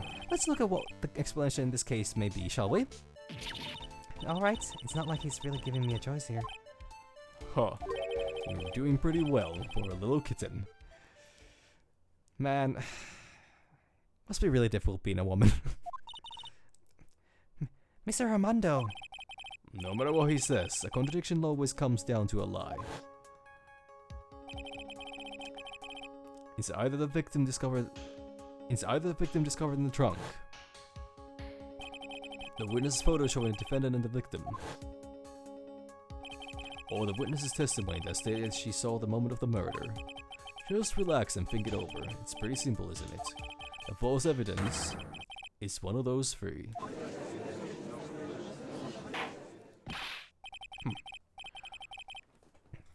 What you just said now, I'm not sure I like that. That wasn't me, Your Honor. It was the coffee aficionado over here that said it. His court is not in the habit of accepting false evidence, you know. Blame it on him, Your Honor. He's the one trying to slip false evidence into court. But we won't let him. We'll expose his evidence as the flimsy scam it really is. I feel like I should have just given Armando like a really high-pitched, like a very jittery voice. Yes. The false evidence in this case is the... Oh shit, I almost clicked on that. Witness's testimony. Well... I don't know how they could possibly fake the photo. I really don't know how they could fake the photo. The body was found in a trunk. I don't know how to really dispute that either. The only thing we can really rely on is the fact that witness testimony is false, because I think I know who the witness in this case is and why they would give a false testimony. Slam's desk. It's a no-brainer. Obviously, it's a witness that's suspicious. During his earlier testimony, the detective pointed out a crucial fact. The criminal shoved the victim down from behind and stabbed her in the back. Now, is that testimony exactly what the witness claims to have seen? Yep, that's what the witness told us. That testimony is filled with holes. After all, the victim's coat isn't dirty at all. That's true, eh? It's not just true, it's the truth. If there was a truly decisive witness in this case, I'm certain that boy wonder over there would have called them in the first place. Your Honor, the defense requests to cross-examine the eyewitness. The testimony presented so far is not only vague, but contradictory as well.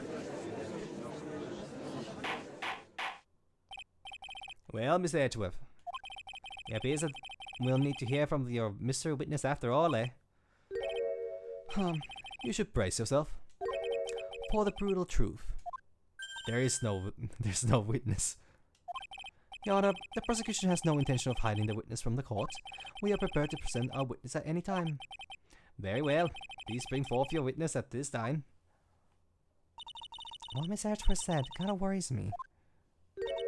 What does he mean by the brutal truth?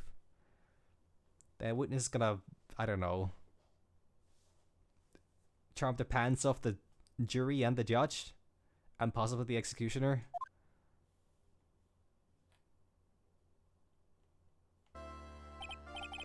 Now let's proceed with the testimony. Mr. Edgeworth, please go right ahead. Thank you, Your Honor. The prosecution summons the woman who saw the evidence that day with her very own eyes. This is it, Mia. The battle begins here.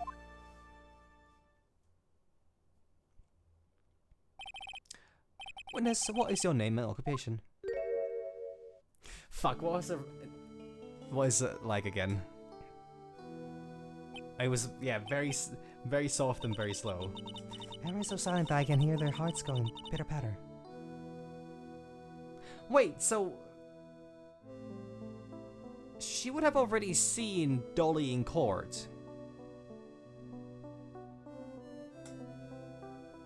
Why did the... Huh. Oh. When I look at you, how can I put it? It's like all the maple syrup in my veins starts to run. You look as scrumptious as a double-double and dozen donut-dolls.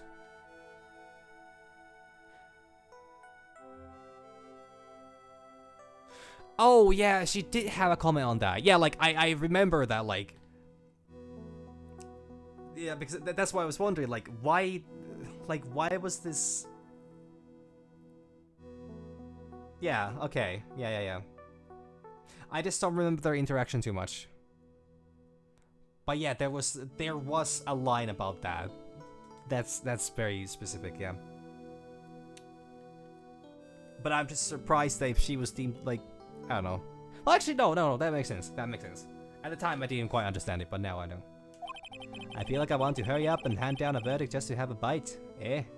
That's a weird thing to say about a 14... No, wait. No, we don't have her age yet. That's a weird thing to say about a teenager, eh? Well, okay, I don't remember much of anything, really. Fair enough. Hey, not so fast. Huh. Women. As I said before, this witness is very sensitive and delicate. I would ask the court to please exercise care when addressing her. Yes, indeed. Thank you, Miss Edgeworth. You are a true gentleman, eh? Miss Faye, you could learn a lot from this man. If he's such a gentleman, he sure doesn't act like one to me. Sir... Huh? Eh? Yes, my dear? Eh? This is my first time, so I'm sure I'll make a lot of mistakes. Anyway, I just wanted to say I'm sorry for all the trouble I might cause. I'm just a bit inexperienced, uwu. Not at all. It's no trouble at all. Now then, may we please have your name and occupation? My name is, Melissa Foster. What the fuck? I'm a college student, a freshman in the literature department. You were on the scene when the unfortunate event occurred, correct? And you were the one who took this photo. Is that accurate? Wow! How can you be so mean? Now see here, what are you doing showing that in her face like that, eh? Huh, but it's just a photograph, it's not like it's something dangerous. Next time I'll be forced to penalize you, eh? No, I'm not saying that. Uh-oh, I don't like the turn this is taken.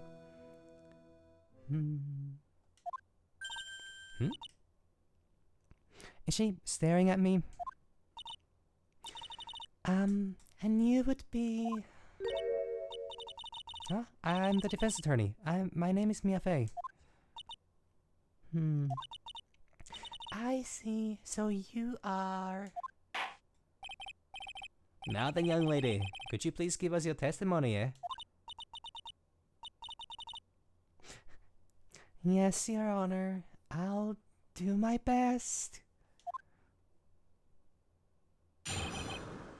And I'm going to assume that Armando is absolutely unswayed because she's not a gallon of coffee. That witness photograph. I was just using my camera to take some pictures of wildflowers. Then I noticed there were two people standing up on the suspension bridge. Suddenly they just started fighting. That's when I hurried and took the photo that shows the crucial moment. And right after that I called the police.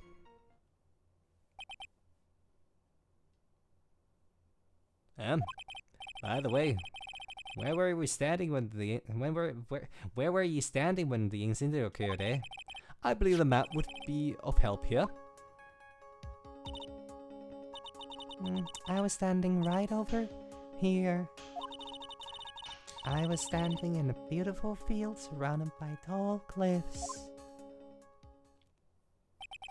So you took the photo from the location, eh? I brought the camera I was using at the time, just like Mr. Edgeworth asked me to. Oh, what a cute camera, just like its owner. Camera at the court record. Melissa Foster took the witness photo with this, a small but powerful model. Alright then, Miss Faye. Time for your cross-examination. But I warn you, make the witness cry again and you'll feel the wrath of my gavel. A witness photograph.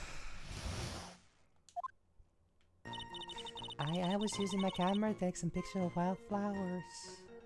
Let me just save here. I'm gonna fuck this up so bad. I'm gonna fuck this up so bad there's no tomorrow. You say wildflowers? Yes, the mountain is famous for its beautiful spring wildflowers. But it's only February. Well, I couldn't wait for spring to come. Oh, I know just how you feel. Just like when I first started growing this glorious beard of mine, eh? I just couldn't wait, so I wore a dyed blonde Santa beard until mine grew properly.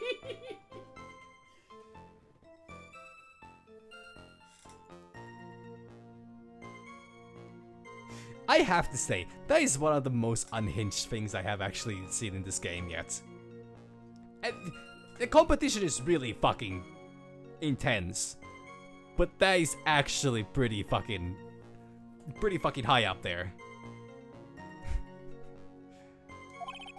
Would you mind if we go back to the facts of the case, Your Honor? And I noticed there were two people standing up on the suspension bridge. Was there anything strange about the two of them? I'm a bad girl. I know I am. It looked like they were having a really serious conversation up there. So I decided to watch them like some kind of peeping Tom. Oh goodness me, for I have sinned. No, at all. Everyone is like that. I love watching other people fight too. In fact, I can't get enough of it, eh? Very normal thing to say, eh? Jesus fucking Christ. Actually, that's why I took this job in the first place. How many fistfights have you run into in the courtroom? And should we really be giving a person who encourages that kind of behavior the gavel? How do you pass the fucking criteria to become a judge? Jesus Christ. How much in for Your Honor? In any case, it's perfectly natural for you to have kept watching them.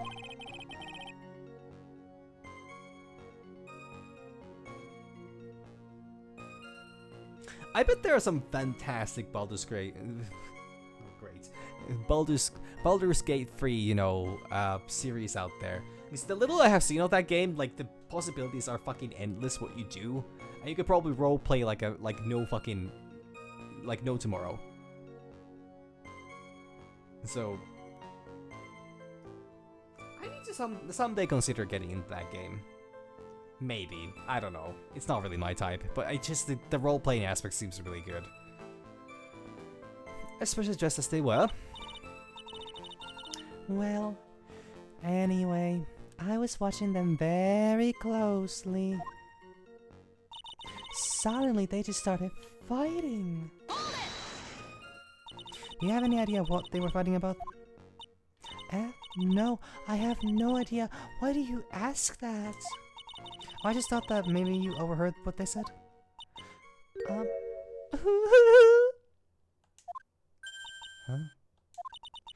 I would never eavesdrop. I've got more class than that. That's right, Miss Faye. Don't drag the witness down to your level. Okay, that did not actually penalize any points.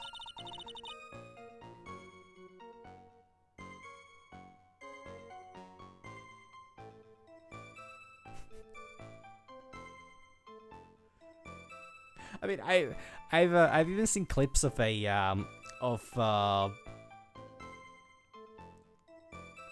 wait, who's the fuck? What's the name of Samwise Gamgee's actor in the Lord of the Rings series? Because he and Elijah Woods had like this whole thing with a Larian, where I think it was actually sponsored by Larian, where they played the game and they were just goofing off. So like, that game really has grounds for a lot of, you know, nonsense.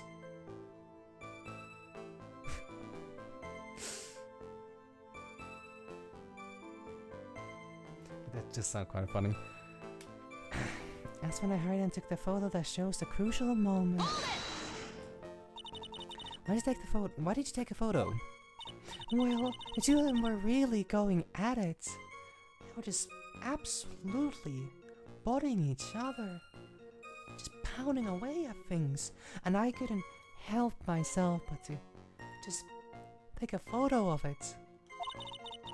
Ever since I was a little girl, I always wanted to be a news reporter. Ah, yeah, that's why you started literature. Got him. Well, actually, no, that makes perfect sense. I guess that part of me just kind of took over. Smells like a lie to me. Yes, I understand completely. Even now, I can't completely abandon my boyhood dreams. This gotta be some really fucking unhinged shit, isn't it? I still use my grandson to test my comedy routines on. Not as bad as I expected, but... So he wanted to be a comedian, huh? Not that it has any bearing on this. All I could do was to use my camera. So I took the photo of the crucial moment and gave it to the police. Wait, like, the crucial moment of what? And right after that, I called the police. This was a crucial moment of them just talking? Like, suppose they go into a full-on fist fight, where one of them gets stabbed, and you're just like, I'll just take a photo while they're, you know, 2 feet apart and completely safe and completely stoic. This is such this is such bullshit. But then again, I know it to be. And also about that calling the police. You called the police? Yes, because it looked like to me like the murderer was going to try to escape. We were already moving before the call even came in. And thanks to the victim's note, we had already started our operation. That was certainly tough luck for the criminal, eh? If Terry Fall isn't the criminal, then there must be something strange in that girl's testimony. Be careful, kitten. That girl has the judge wrapped right around her little finger. You're going to have a tough time poking holes in that testimony of hers. I'm gonna have to come up with something really good, Mia. Okay, since I've pressed all these things, I'll save again because it's gonna save me a lot of time. And I don't want to do the voices again.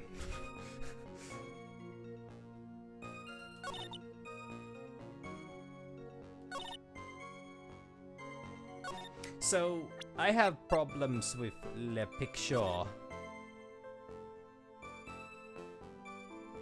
Because they could not have been on that side of— fuck, do we have a visual representation? We don't? Fuck.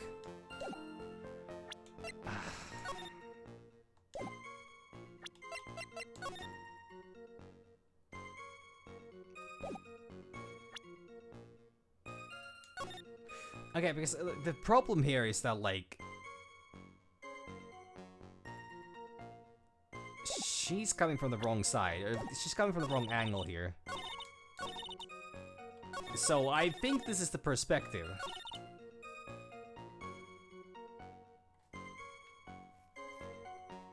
Did this one have the,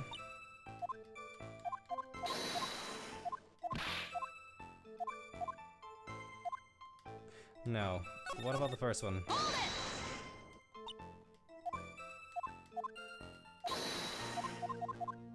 Nah, it definitely wants me to, like... Oh fuck, sorry.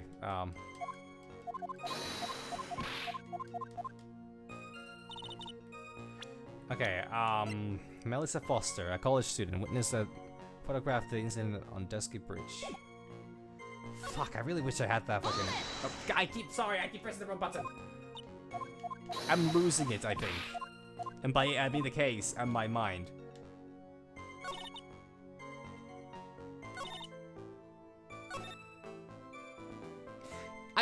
This is such a weird statement.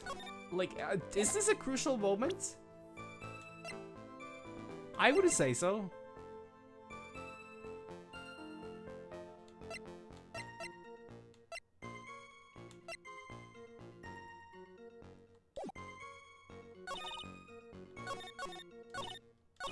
So, we don't have any information on the... Like, calling the police doesn't matter here, because we know that the police were already on the move. Let's show the crucial moment. Started fighting all of a sudden. We don't know enough about what happened there, so we cannot really... We cannot challenge this in any way.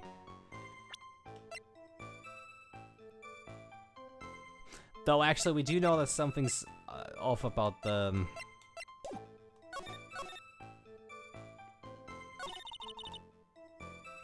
Also, like, can we do anything about her credibility? Because she literally said the dumbest possible things, but the judge just doesn't fucking care. Actually, now that we have the information, she's 19. Okay, I'm not exactly happy with the way the judge is handling this, but ugh.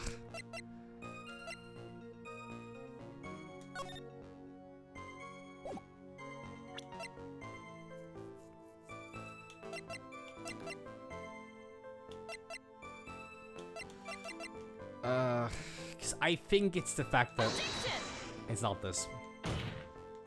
We cannot question the angle in any way. Really.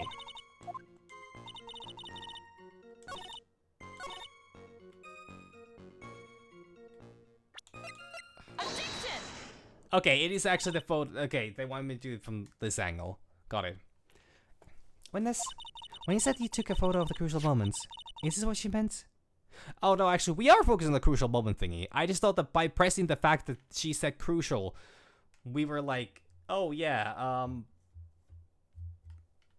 gotta be moving a bit. It's like, oh yeah, I guess that's what it is.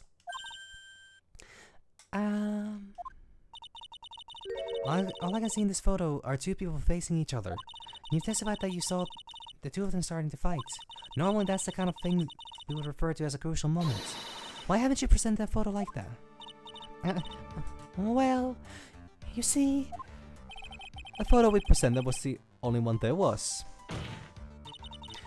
If you really wanted to capture the crucial moments, then what happened next? You must have taken a photo of it. Duh. What the fuck? My apologies, young lady. But Miss Faye's assertion is not without a certain amount of merit. He can certainly downplay the situation, can't he? I'm sorry. I'm a very, very bad girl. I used it all up, the film, I mean. You ran out of film? This photo was the last one. Sucked it dry. Got it. What? Unfortunately, that is the truth. I personally examined all of the photographs she took that day. All the other photos are of the witness herself playing among the wildflowers. The witness herself? Then who took the photos? Well, you see, my camera has a timer feature built into it.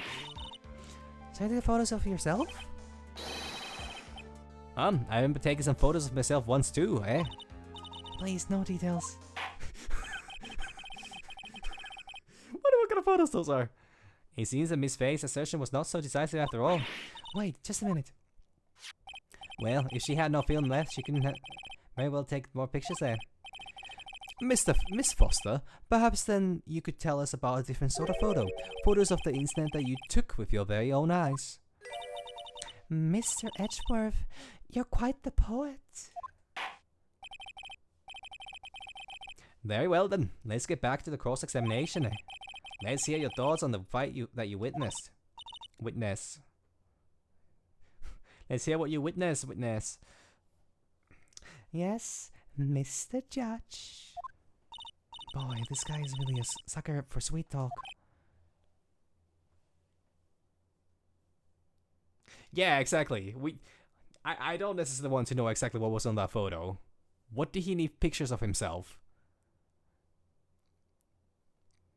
With the beard? Well, actually, the beard would be the least. Never mind. Huh. It looks like the other kitten in the room is the one that's getting all the attention. Yeah, I sickened him. I was using my camera to take photos.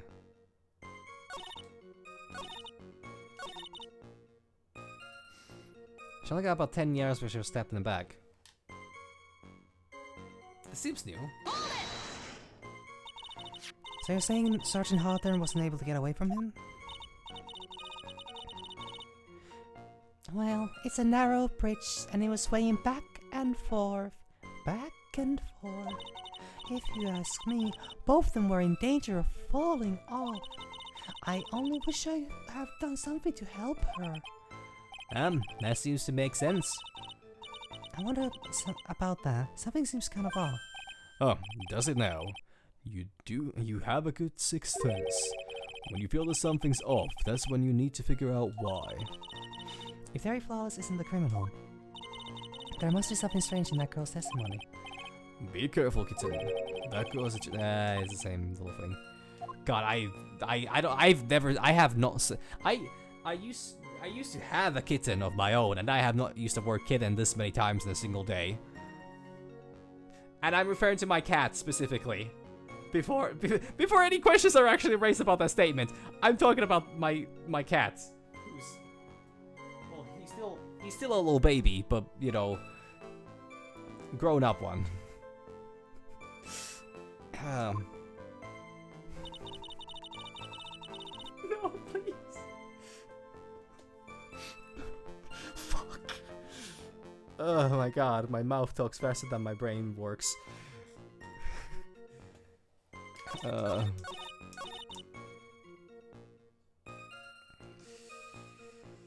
Okay, I have a direction to go with here. It's the...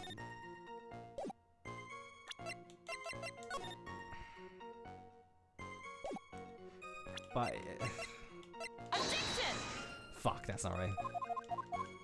Which one does it want me?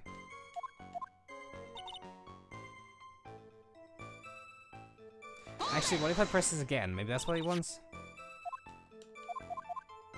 No.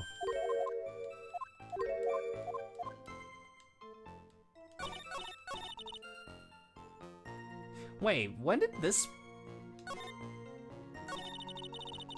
Did I just completely fucking miss this? Then what do you think she tried to run away? With her police training, she certainly knew better than to turn her back on a criminal. This was a large, powerful man with a knife. If it had been a quacky woman like you, I'm sure she would have acted differently. Quacky, why you? If that been me, I probably would have jumped into the river. Is there something wrong with this testimony? Well, I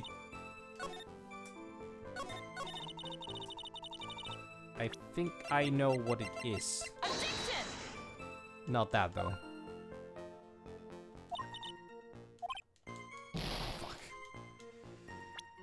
Fuck. I'm just reload this. I need to do the.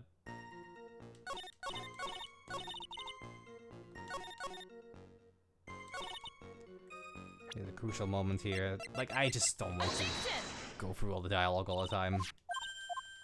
'Cause I need to anyways replay some of it, but this gives me a bit of leeway.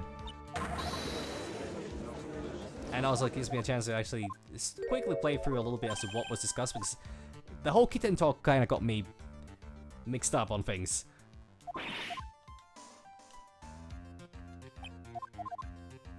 But yeah, now we're talking about no more photos. No photos.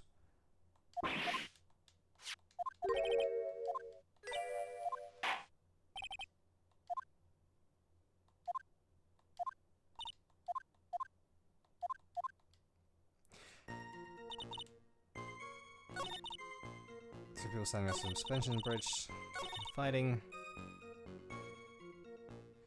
Like, I know there's a very glaring issue with the statement, but for some reason the game does not want me to pinpoint that yet.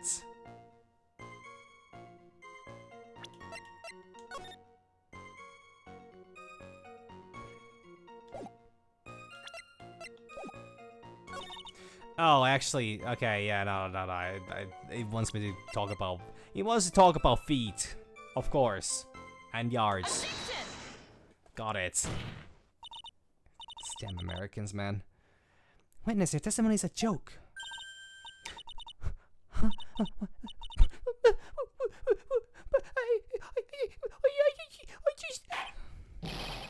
Mister, I thought I warned you not to make a witness cry. I don't care. Elbozo. One short testimony and two bad contradictions. There's no possible excuse. You say there were two contradictions, eh? It's simple. Just take a look at the diagram of the area. According to her testimony, the two of them were in the middle of the bridge. But if there were, and the victim had turned around and tried to run, well then, she would have hit a dead end, eh? Yeah, like, this is what I was trying to go, but apparently we're focusing on the yards then. you said 10 yards, but she couldn't have ran even 5. Because Dusky Bridge is collapsed on that side.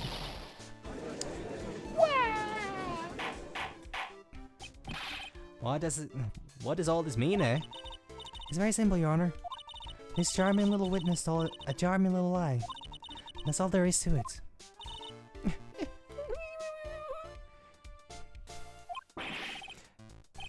This beautiful young lady has been lying to the court, eh? Just a moment, Your Honor. Mr. Edgeworth. Your Honor, allow me to personally apologize for the confusion. What do you mean? There's one major mistake in this diagram. Don't tell me there's a mirror in between! What did you say? What are you referring to, eh? It's all because this diagram was made after the incident occurred. It's a very old bridge. We couldn't find any official blueprints of it. So you're saying, eh?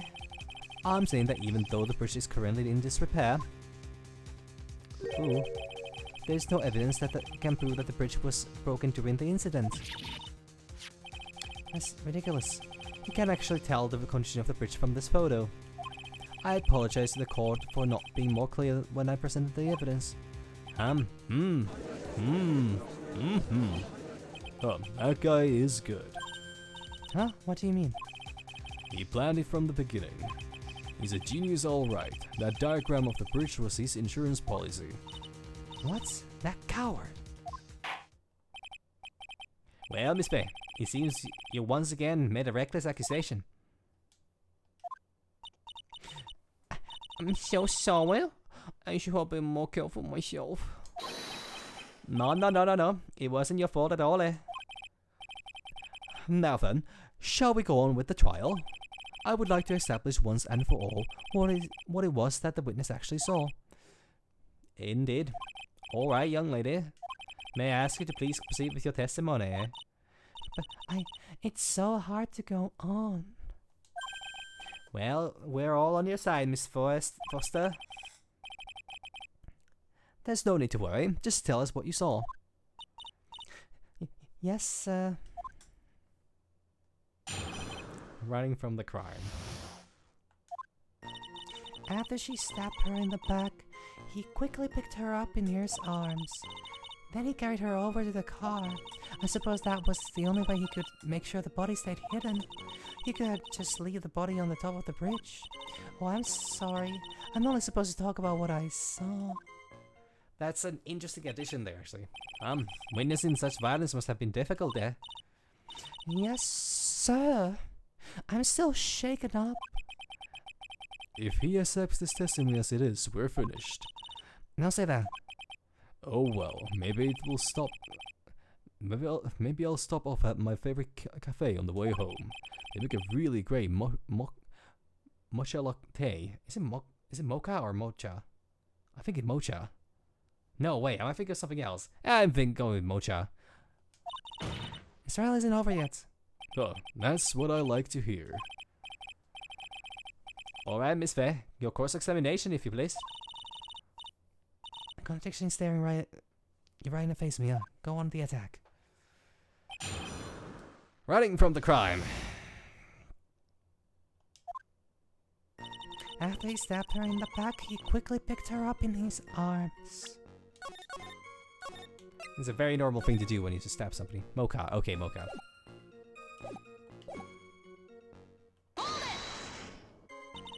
Are you saying that the victim didn't fall down the bridge?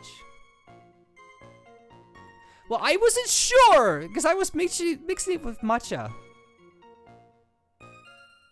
I was thinking like, no, isn't that like something to do with the is it bubble tea or whatever is it called?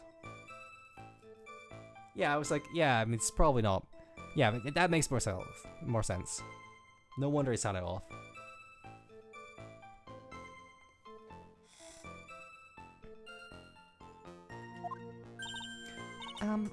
Actually, maybe she did fall. Of course she didn't fall down on the bridge. If she had fallen down, this photo wouldn't make any sense. If that was the case, her coat would have been all muddy. If you don't mind, I was asking the witness. Huh, no need to be so rude. Well, young lady. Of course she didn't fall down. The man in the prison uniform grabbed her before she could.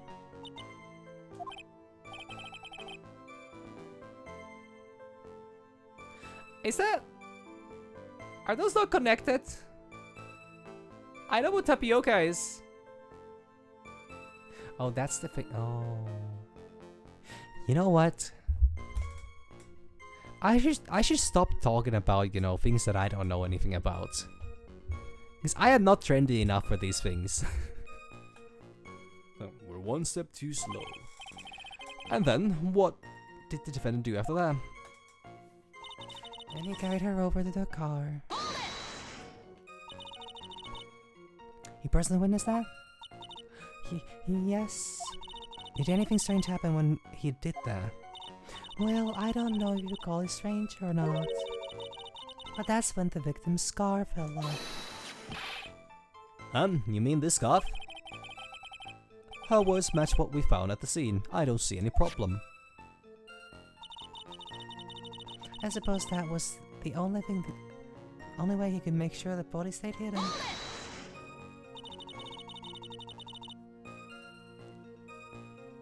Actually, you're correct about that. Okay, so what is matcha exactly? That's a type of tea, is it not? Come on now! Well, actually, no, I cannot say that either. I've had my moments. It might have been a long time ago, but I did. No, it's tea. It's still tea. Huh. Yeah, okay, yeah, matcha is green tea. Yeah, true. Yeah, that. I should that one I should have known because I think I. No, I'm not right now drinking. Well, I don't have any tea right with me right now, but probably after this stream, I'm gonna be taking myself a cup of tea. Yeah, it is green. It's specific green tea. Yeah, I don't think I've ever had matcha. And the defendant carried the body all by himself. Yes. Considering the size of the defendant, I don't think it would be difficult. Yes, but let's remember they were on a narrow bridge that was ready to collapse. Is it impossible for him to have carried a dead body on a bridge like that?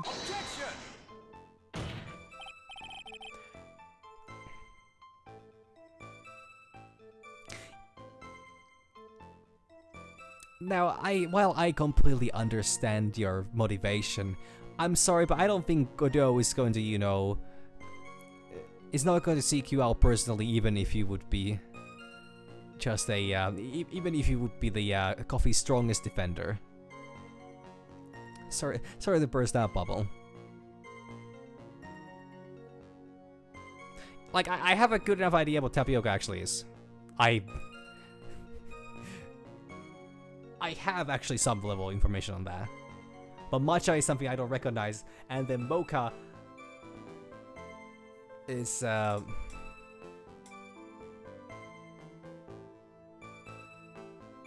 I know what that is actually as well, I think. Maybe. I have an idea. I have a vague idea what that entails. But I simply was just wrong on this pronunciation. That was my biggest mistake, not knowing the word. The fact of the matter is that he did. That kind of talk is just silly. Wow, why did you get so emotional all of a sudden? Miss Faye, if you think there's some other possibility, please share it with the rest of us.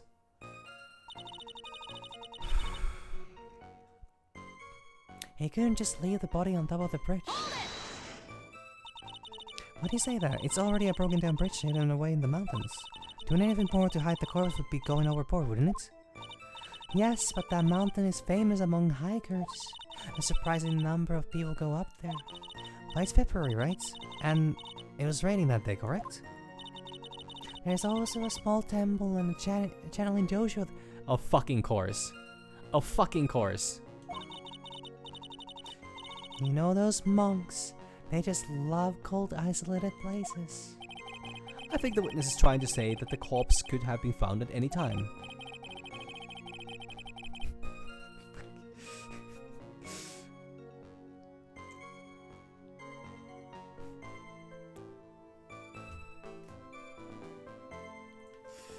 I'm not even gonna comment on that.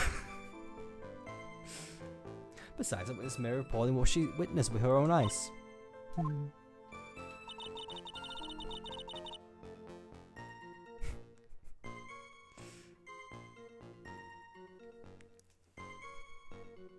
mean, I don't drink coffee myself, so I don't have much grounds to say as to what's it like or what's it all about. Oh, I'm sorry. I'm only supposed to talk about what I saw. And you're absolutely certain that it was Michael who was carrying the body?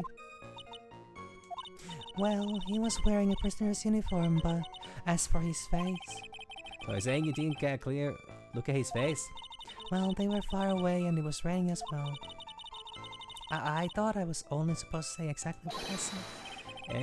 Excellent. You're a remarkably honest young woman. Something about this testimony is bothering me, but what? Hey kitten, have you ever put salt in your coffee? No, why would I? Why not? Huh? It may actually go better with coffee than sugar, right? Listen, my point is, if you're not sure, you might as well add a ton of salt to it. It might bring out the rust in something, like a piece of evidence. He's right, Mia. Go present something. You've got nothing to lose. By the way, I wouldn't put salt in my coffee. The two don't go well, after all. I like how he immediately walks back on that, you know. Idiom.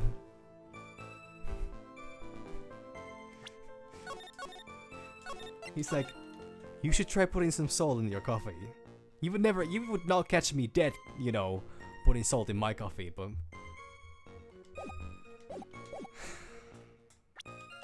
Okay, let me do my best work here. Wow, what about the photo? Wow, what about the photo? Wow, what about the camera? Wow, what about the scarf actually being blue and not white? Wow, what about the crime photo?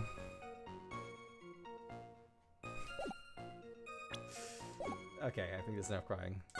So...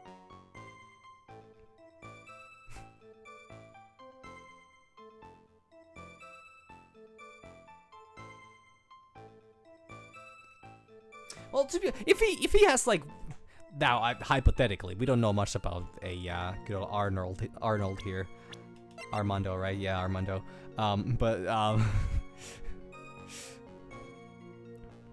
Hypothetically, if he happened to be a guy with 200 different, you know, coffee blends, I guess you could probably safely assume that at least one of those probably has had salt in it.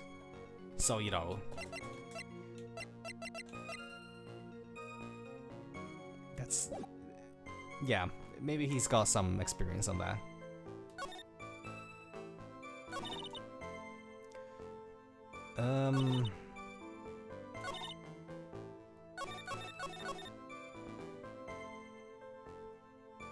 Well, because there's still absolutely zero discussion about the fact that there's no knife present. Well, the knife was naturally in her back, but like... fuck.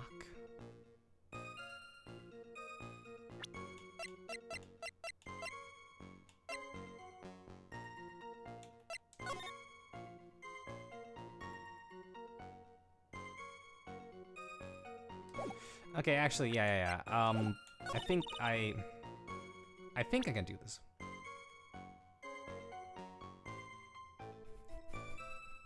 There are probably people that do that. Honestly, hot sauce is...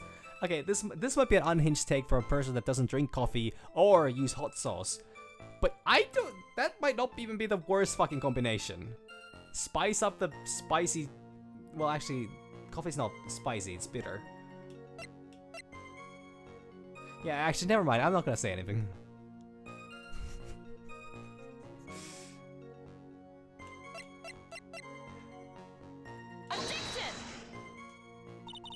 No.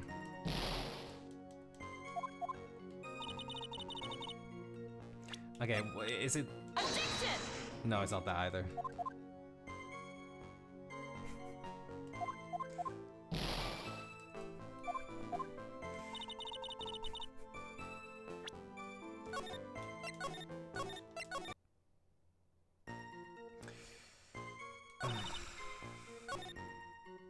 Maybe it's this thing? Maybe this is the one? No? We're gonna ignore the fucking ball and chain? Like the literal ball and chain? Oh, great. And it's...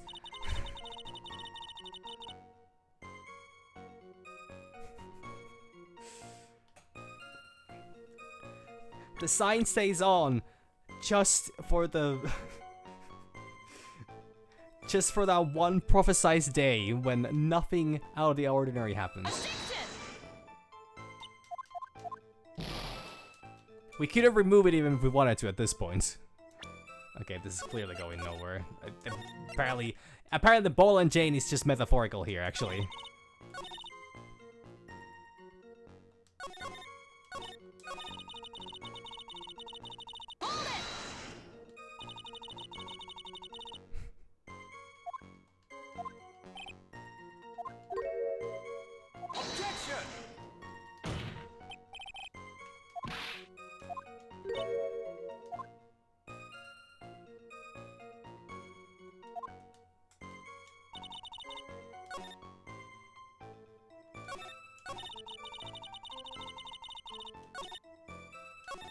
Okay, so I think it's this one.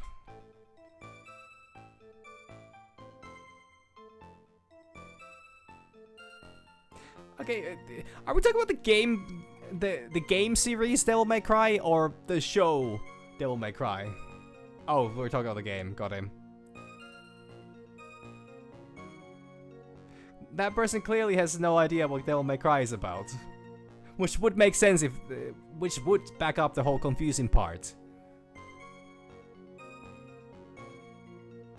You know, actually, I definitely am giving this game series way too much shit for considering It's a literal, like, it's from Capcom. From the same publisher as the wholesome Monster Hunting series. And even more wholesome Monster Hatching series. Yeah, I've heard that the second season is apparently fucking awful. The first one was entertaining enough. I had high hopes. Because I actually liked the Castlevania show. But, the fucking director... Oh yeah, I mean, Lady was a rough fucking character. And I actually really don't know where the fuck they would go with that. Like, Dante, I think, was done well enough. I mean, you cannot really fuck up Dante. You give him 2 guns and a sword. And just an absolutely obnoxious attitude.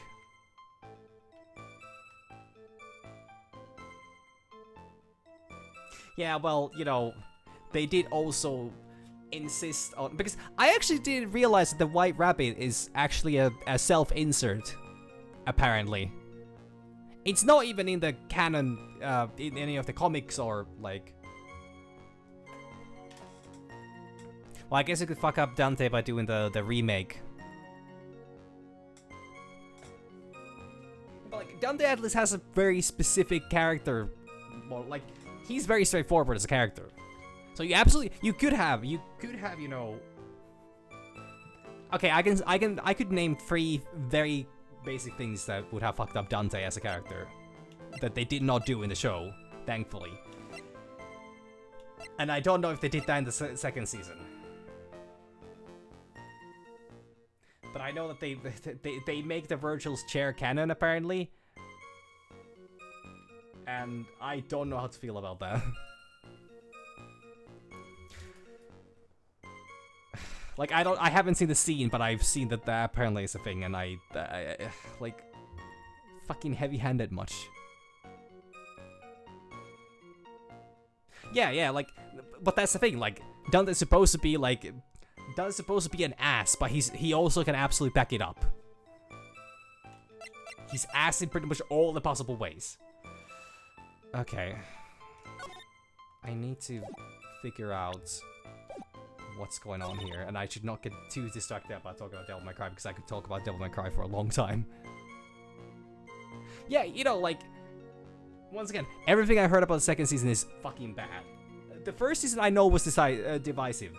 And in hindsight, yeah, they fucked up a lot of things, but they made an entertaining show, which is like, okay, I mean, this was nice. But then the fact that they had a continuation to it and apparently fucking butchered that somehow. So, like, I don't fucking know.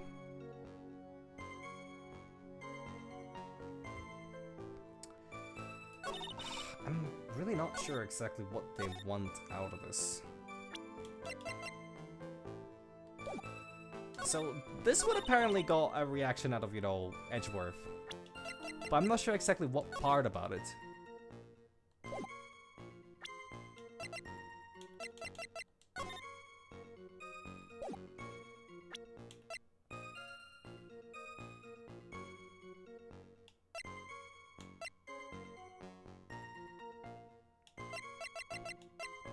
Well, yeah, I guess it also is kind of established that Nero is the most powerful of the Sparta's descendants. Also, another really well-kept secret by Capcom about, you know, the relationship between Nero and Sparta. Real fucking shocking.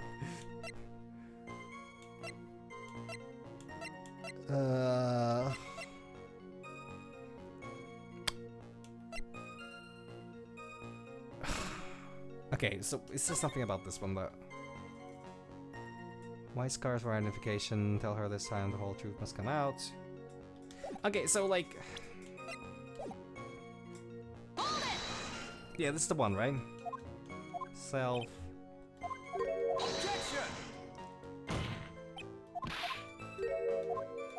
There has to be something here. That has to be it. I need to... Oh, fuck. No, that's... Sorry, I keep misclicking on that.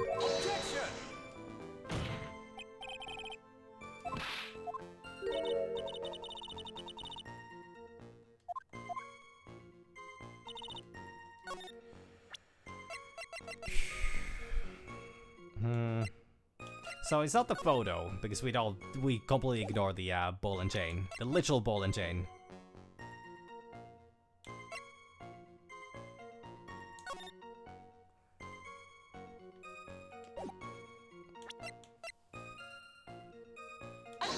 The knife part? No, not the knife part.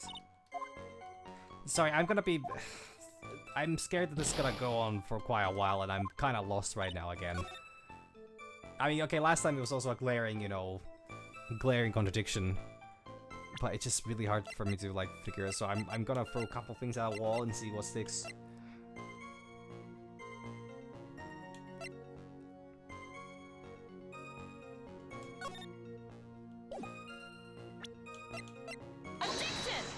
No, it's not the fact that, like... It's not the fact that she was... Really?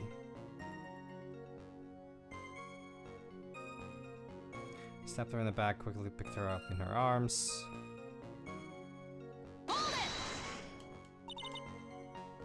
And fall down on a bridge. And fall on a bridge. Muddy.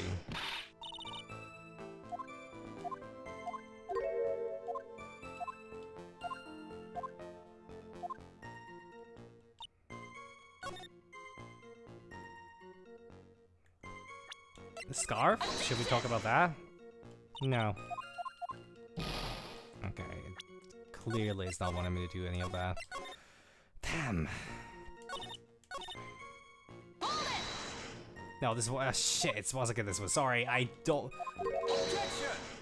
I'm supposed to do the next one.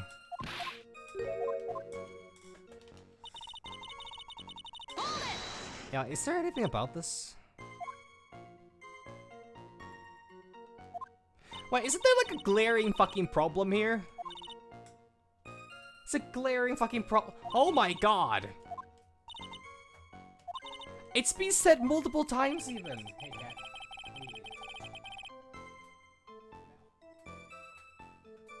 Oh my god! It took me this fucking long.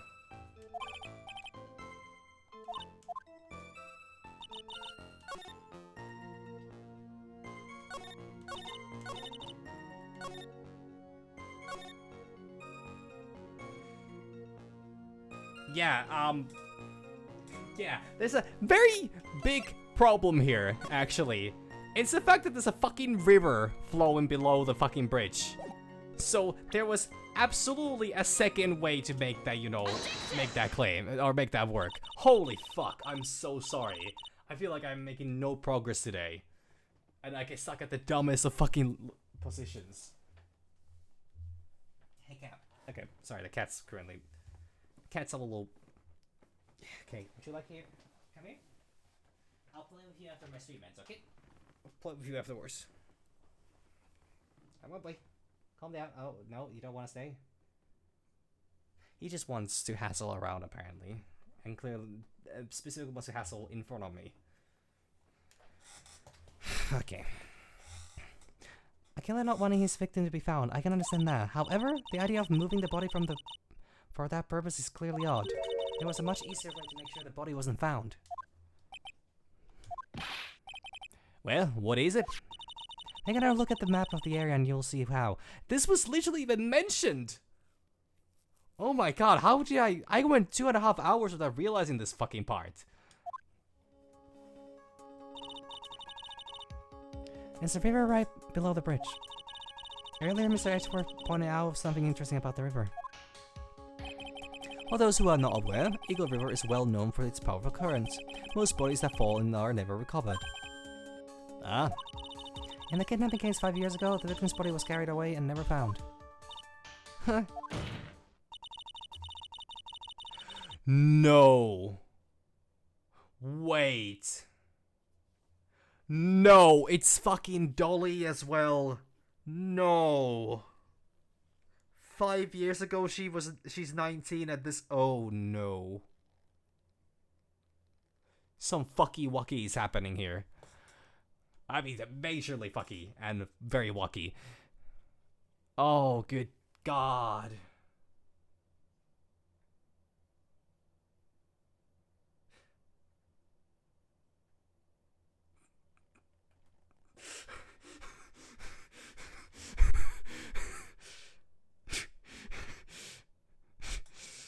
Oh boy. If them murders were to occur on the same spot above the Eagle River, you can bet your boots that every other killer would have tossed the body in the river water.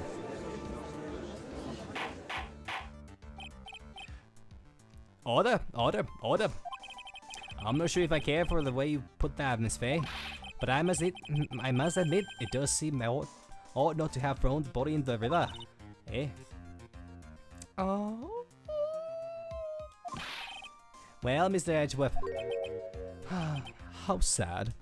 Perhaps Miss Faye would do well to try taking a dip in the river herself. After all, you claim to be such an expert in the ways of nature. What are you talking about? My point is that no matter how odd you may find the killer's method of body disposal, the fact is that this is what the killer did. None of your arguments have anything to do with what the witness saw. Quite true. It's fair. It seems that your assertion is without merit after all. And what the witness claims to have seen is totally ridiculous. Surely you can't deny that the body was found in the trunk of the car. And that's certainly consistent with what the witness has told us. Please, witness, go on with your testimony. I'll try. All you have to do is tell us only what you saw, otherwise the mean lady might yell at you again. Who is he talking about? Alright, I'll do my best. Still the same one? Oh fuck, it really works with two ways here, huh? I need to figure out another one. Oh no.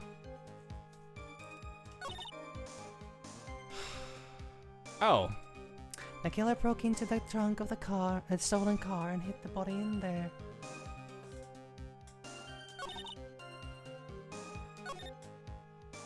That's an interesting little tidbit that you decided to add there. Melissa. If that is your real name. What did the man do then? Well, naturally, he got in the car and was about to flee. That's when I came to my senses. I said to myself, you have to call the police. And so that's when you called the police. You sure that you saw all that with your own eyes? Yes, I'm 100% certain. Well, okay. I know for a fact there has to be a contradiction here.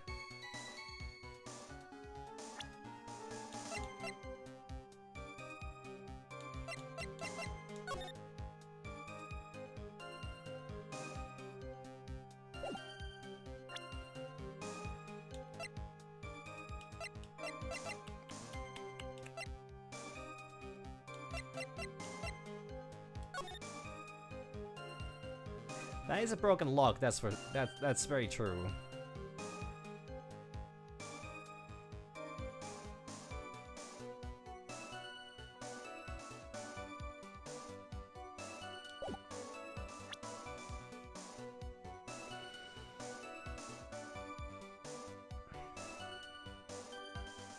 But the problem is, why would he break the...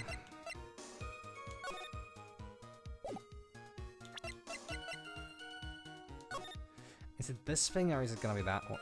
Because like, once again, we don't know where the hell her car, where the hell is, you know, a fuck, I forgot the victim's name.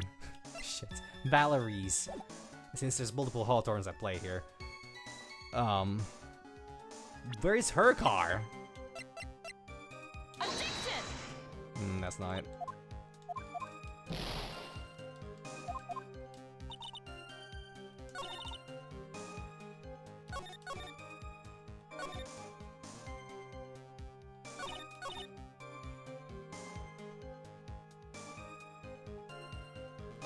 Like, what? Got in the car and was about to flee.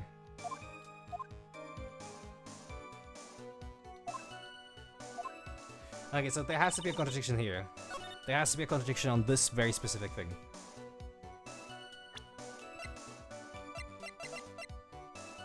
And it's apparently not enough that the fact that he would have needed to put the body down. Um...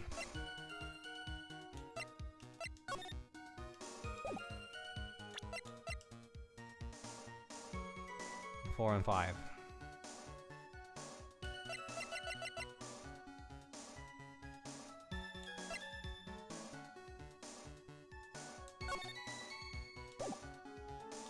I am not sure exactly.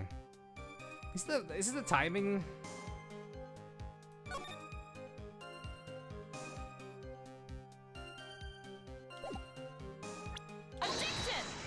No, it's not that. Oh fuck, actually, maybe it's the... Fuck. It's like, I'm trying to figure out how to, like... She took a picture.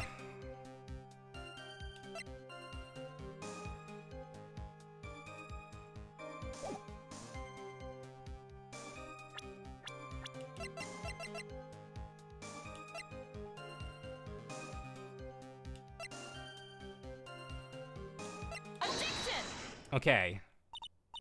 Oh, Miss Foster, it looks like you've done it this time. Done what? Made a crucial mistake. A crucial mistake? Like what, Miss Faye? The killer broke into the trunk of the stolen car and hid the body in there. You're saying you saw that, right? With your very own eyes. Wait, which one did I have points?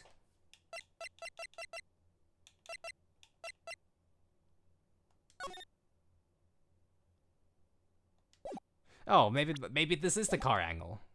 I don't know. I actually don't know what I'm doing right now. Yes, and... It's simple, Miss Foster. Make a look at the diagram. Did I choose this one accidentally? The place you claim to have taken the photo from that day is here. Do you see what I mean? If you try to see... Oh. Yeah, she couldn't have... Okay, yeah, it's the whole fucking visual thingy. I was more going for the angle of, like... There's absolutely zero chance for, like, the... or, like, he wouldn't need to break the lock because he would have a key, right? Like, or there would either been a second... Like, there were two people at the scene. There would have been... two cars, one person would have had the keys, or then the other, and even, to be honest, not flawless, Jesus Christ, would have most likely also had the key to the car because, you know, he stole the car from people that were in the car, so that means that the car was probably on and open while the robbery where the GTA happened. But yeah, anyways. So I mean, even if you try to see the car, this outcropping of rock is directly in the way. That's right, Miss Foster. From where you were standing, you could not have possibly seen the killer's car. I admit that the diagram shows a large outcropping of rock. However, it isn't so tall that it would stop her from seeing the car. And that's right. It's not high at all. I was able to see his car just fine.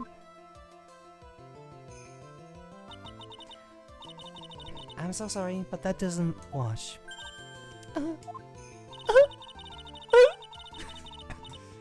I believe it was the witness who presented this as evidence to your court, yes? It's the location that the photo was taken from. Your own photo tells the whole story.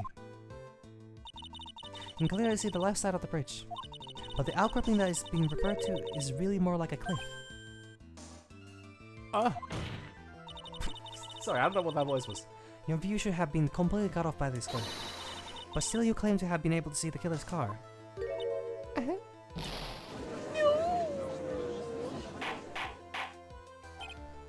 Order! Order in the car? What is the meaning of all this ballyhoo? Ballyhoo? Ballyhoo? Ballyhoo? I don't even know. Your Honor, don't jump to any hasty conclusions. I need to write that, that's nasty. The fact that the escapee fled in the stolen car was reported on the news. After witnessing a murder, I'm sure you can appreciate that the witness was very upset. She must have heard about the stolen car and convinced herself that she saw it. Slams desk. She was repeatedly warned before starting her testimony. She was told to testify only about what she saw with her own eyes.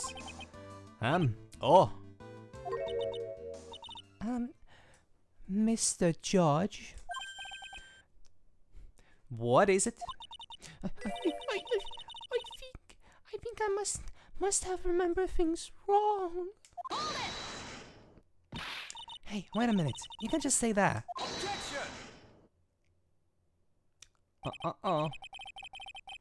Miss Faye, no one on the face of the planet is perfect. So what if they commit, you know, occasional crimes here and there? Even I did while investigating this case. It's not a big deal. It's not like anybody holds to the law court, the court of law. Holds to the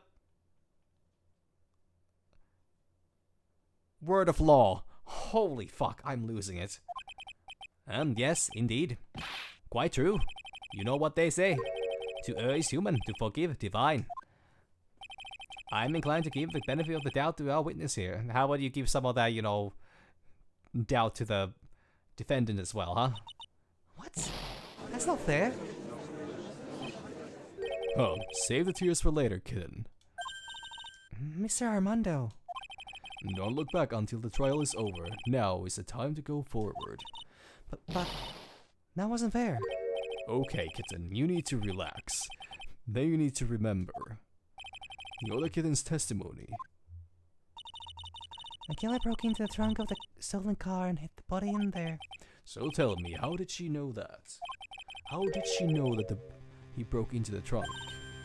Ah, Well, Miss Foster, until you can explain how you knew that, you're going to have a lot of very suspicious people on this side of the courtroom.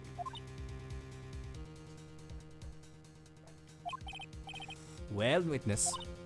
well, I'm certain that he broke into the trunk because there were marks left on the trunk lid. I'm certain they were scratch marks from when he broke into it. What? Let me see that photo, eh? It's true. These certainly look like scratch marks around the keyhole, eh? Very loud, It's obvious that this trunk has been broken open. Well, Miss Faye, are you satisfied? Judge is on her side. I can't make any mistakes here. Well, say no fucking more. I am not doing this dialogue again. Oh, never mind. It's not gonna even punish me for that much. I thought this was one of those, yeah, it's gonna... It's gonna be a game ender. Also, Cat, what are you... I'm sorry, but I'm not gonna swing along anymore. I'll play with you in just a moment. I ain't buying it. What you just said, is there a contradiction there somewhere? Melissa Foster? It looks like you finally betrayed yourself. What? You say you were in the field taking photos of wildflowers. But even so, you knew about the scratches. The question is when? When did you get a chance to look at those scratches?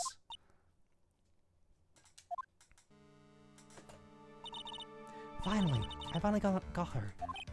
Huh, I'm getting pretty tired of waiting over here. Well, perhaps it would be faster if Miss Faye explained herself. Your Honor, there's only one possible explanation. The reason the witness had seen the scratches was... She put the corpse in herself. She is the owner of the car. She happened to be passing by. Yeah, she put the corpse in herself. There's only one way that the witness had the chance to see those scratches. Yes, what is it? Naturally, when she opened the trunk and stuffed the corpse in herself. Huh? The person who really hit the body in the trunk of that car was... Melissa Foster. It was you that did it, wasn't it? That's ridiculous. I could never. It was the man in the prison garb. He's the one that... I don't think so, Miss Foster. If Mr. Flawless had been the one that put the corpse in the trunk, he would have simply used the car key. There was no need to break it up. But he stole the car. He stole it from a young couple that had been waiting at the red lights, which means that the key would have been still been in the ignition. Oh, I see. Thank you for telling us about the scratches, Miss Foster. Without that, we never would have uncovered the truth. But it couldn't have been Mr. Flawless that put the body in the trunk. No! preposterous to even suggest that the witness put the body in there. If that were true, then how do you explain the photo that she took? The corpse could only have been put in the trunk when the incident occurred, and we already know that at the time she was taking photographs. Now's a chance, Mia. Finish this thing. It would be really funny if there was a sound of like Phoenix, you know, talking to her from beyond the grave. Like Mia normally does to Phoenix in this case. But it would be kind of weird as well. I would have liked that. On the contrary, I'm not so certain about that anymore, Mr. Edgeworth. Huh? There's no need to think too deeply about it.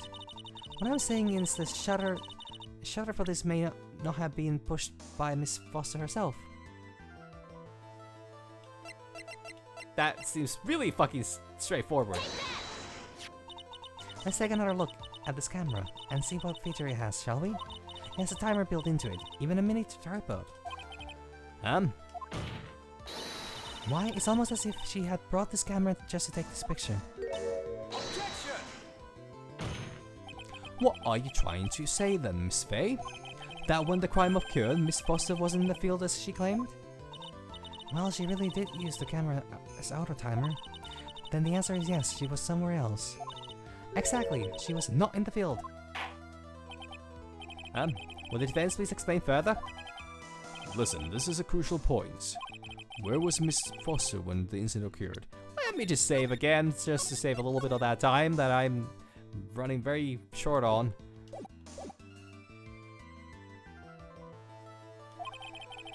In answering that question, we'll also make clear Miss Foster's true identity. Well, then please answer this question. Where was Melissa Foster when the incident on the bridge occurred? But like, if... Like, first of all, I know the I know that, you know, like, Dolly has something to do with this nonsense that's going on here. But if she was found guilty here... No, wait. No, but wasn't she found... Wasn't there some kind of... Something happened. Something major happened in the trial. Something... If only I would fucking remember! Anyways, what am I doing here? Yeah, so the camera goes off here, and,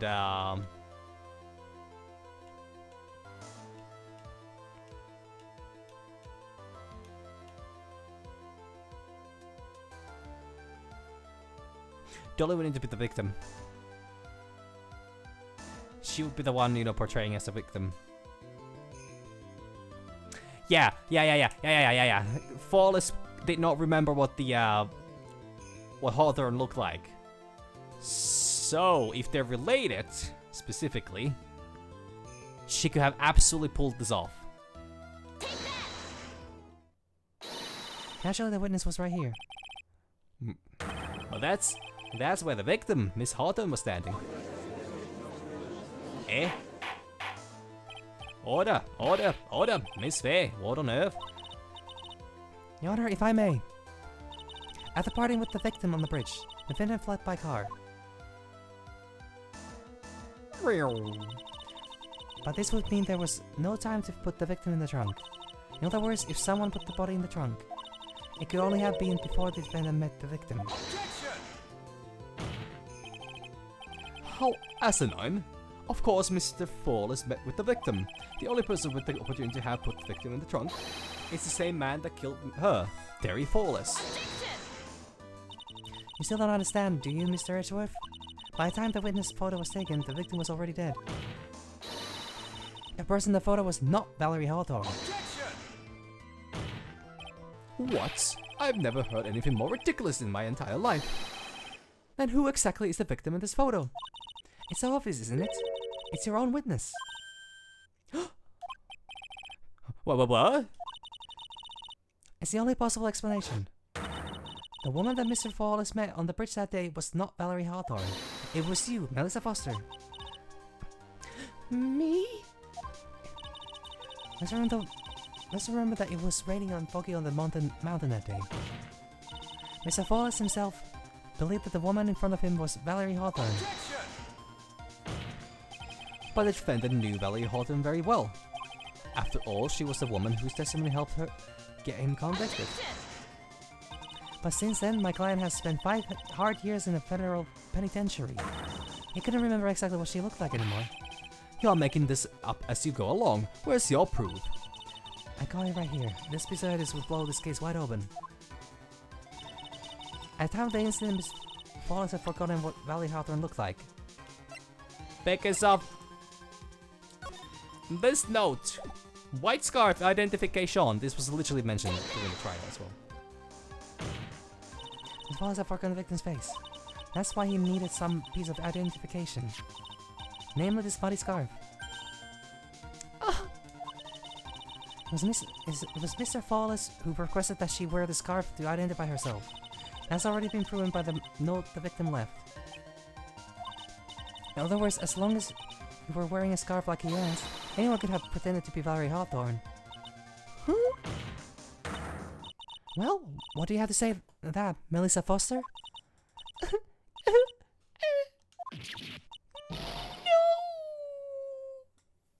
Fucking vanished. Just completely out of it. Just gone. Where's Mr. Foster? She's collecting herself in the lobby. It's obvious that Melissa Foster did it. She hid the body in the trunk and disguised herself as the victim. She set up the camera to snap the fake photo of them together. The only question is, why did she do it? Wasn't that obvious? She's the real culprit. Huh. Well, we'll have to wait for Miss Foster to compose herself before we start. We have to wait for her? This is when it happens, right? Does it? Is this when it happens? Is this when she give poison to whatever whatever the fuck the guy is, and then causes the entire fucking courtroom to, you know, go into absolute chaos? This is not the case, is it? No, it's not. Fuck. Or it's not the... Is it the... Shit, if it is, it's actually quite the fucking, you know, incident. Jesus Christ. Until now, this court is in recess. Defense and the prosecutor are both away in their respective lobbies. Yes, Your Honor. Understood. Very well, this court is in recess. Chippy continues. Holy fuck, it actually still keeps going. Okay, pretty perfect timing actually. I'm about to hit 3 hours, 3-hour mark, and I don't think I have the brain power. I don't remember what happened! Fuck.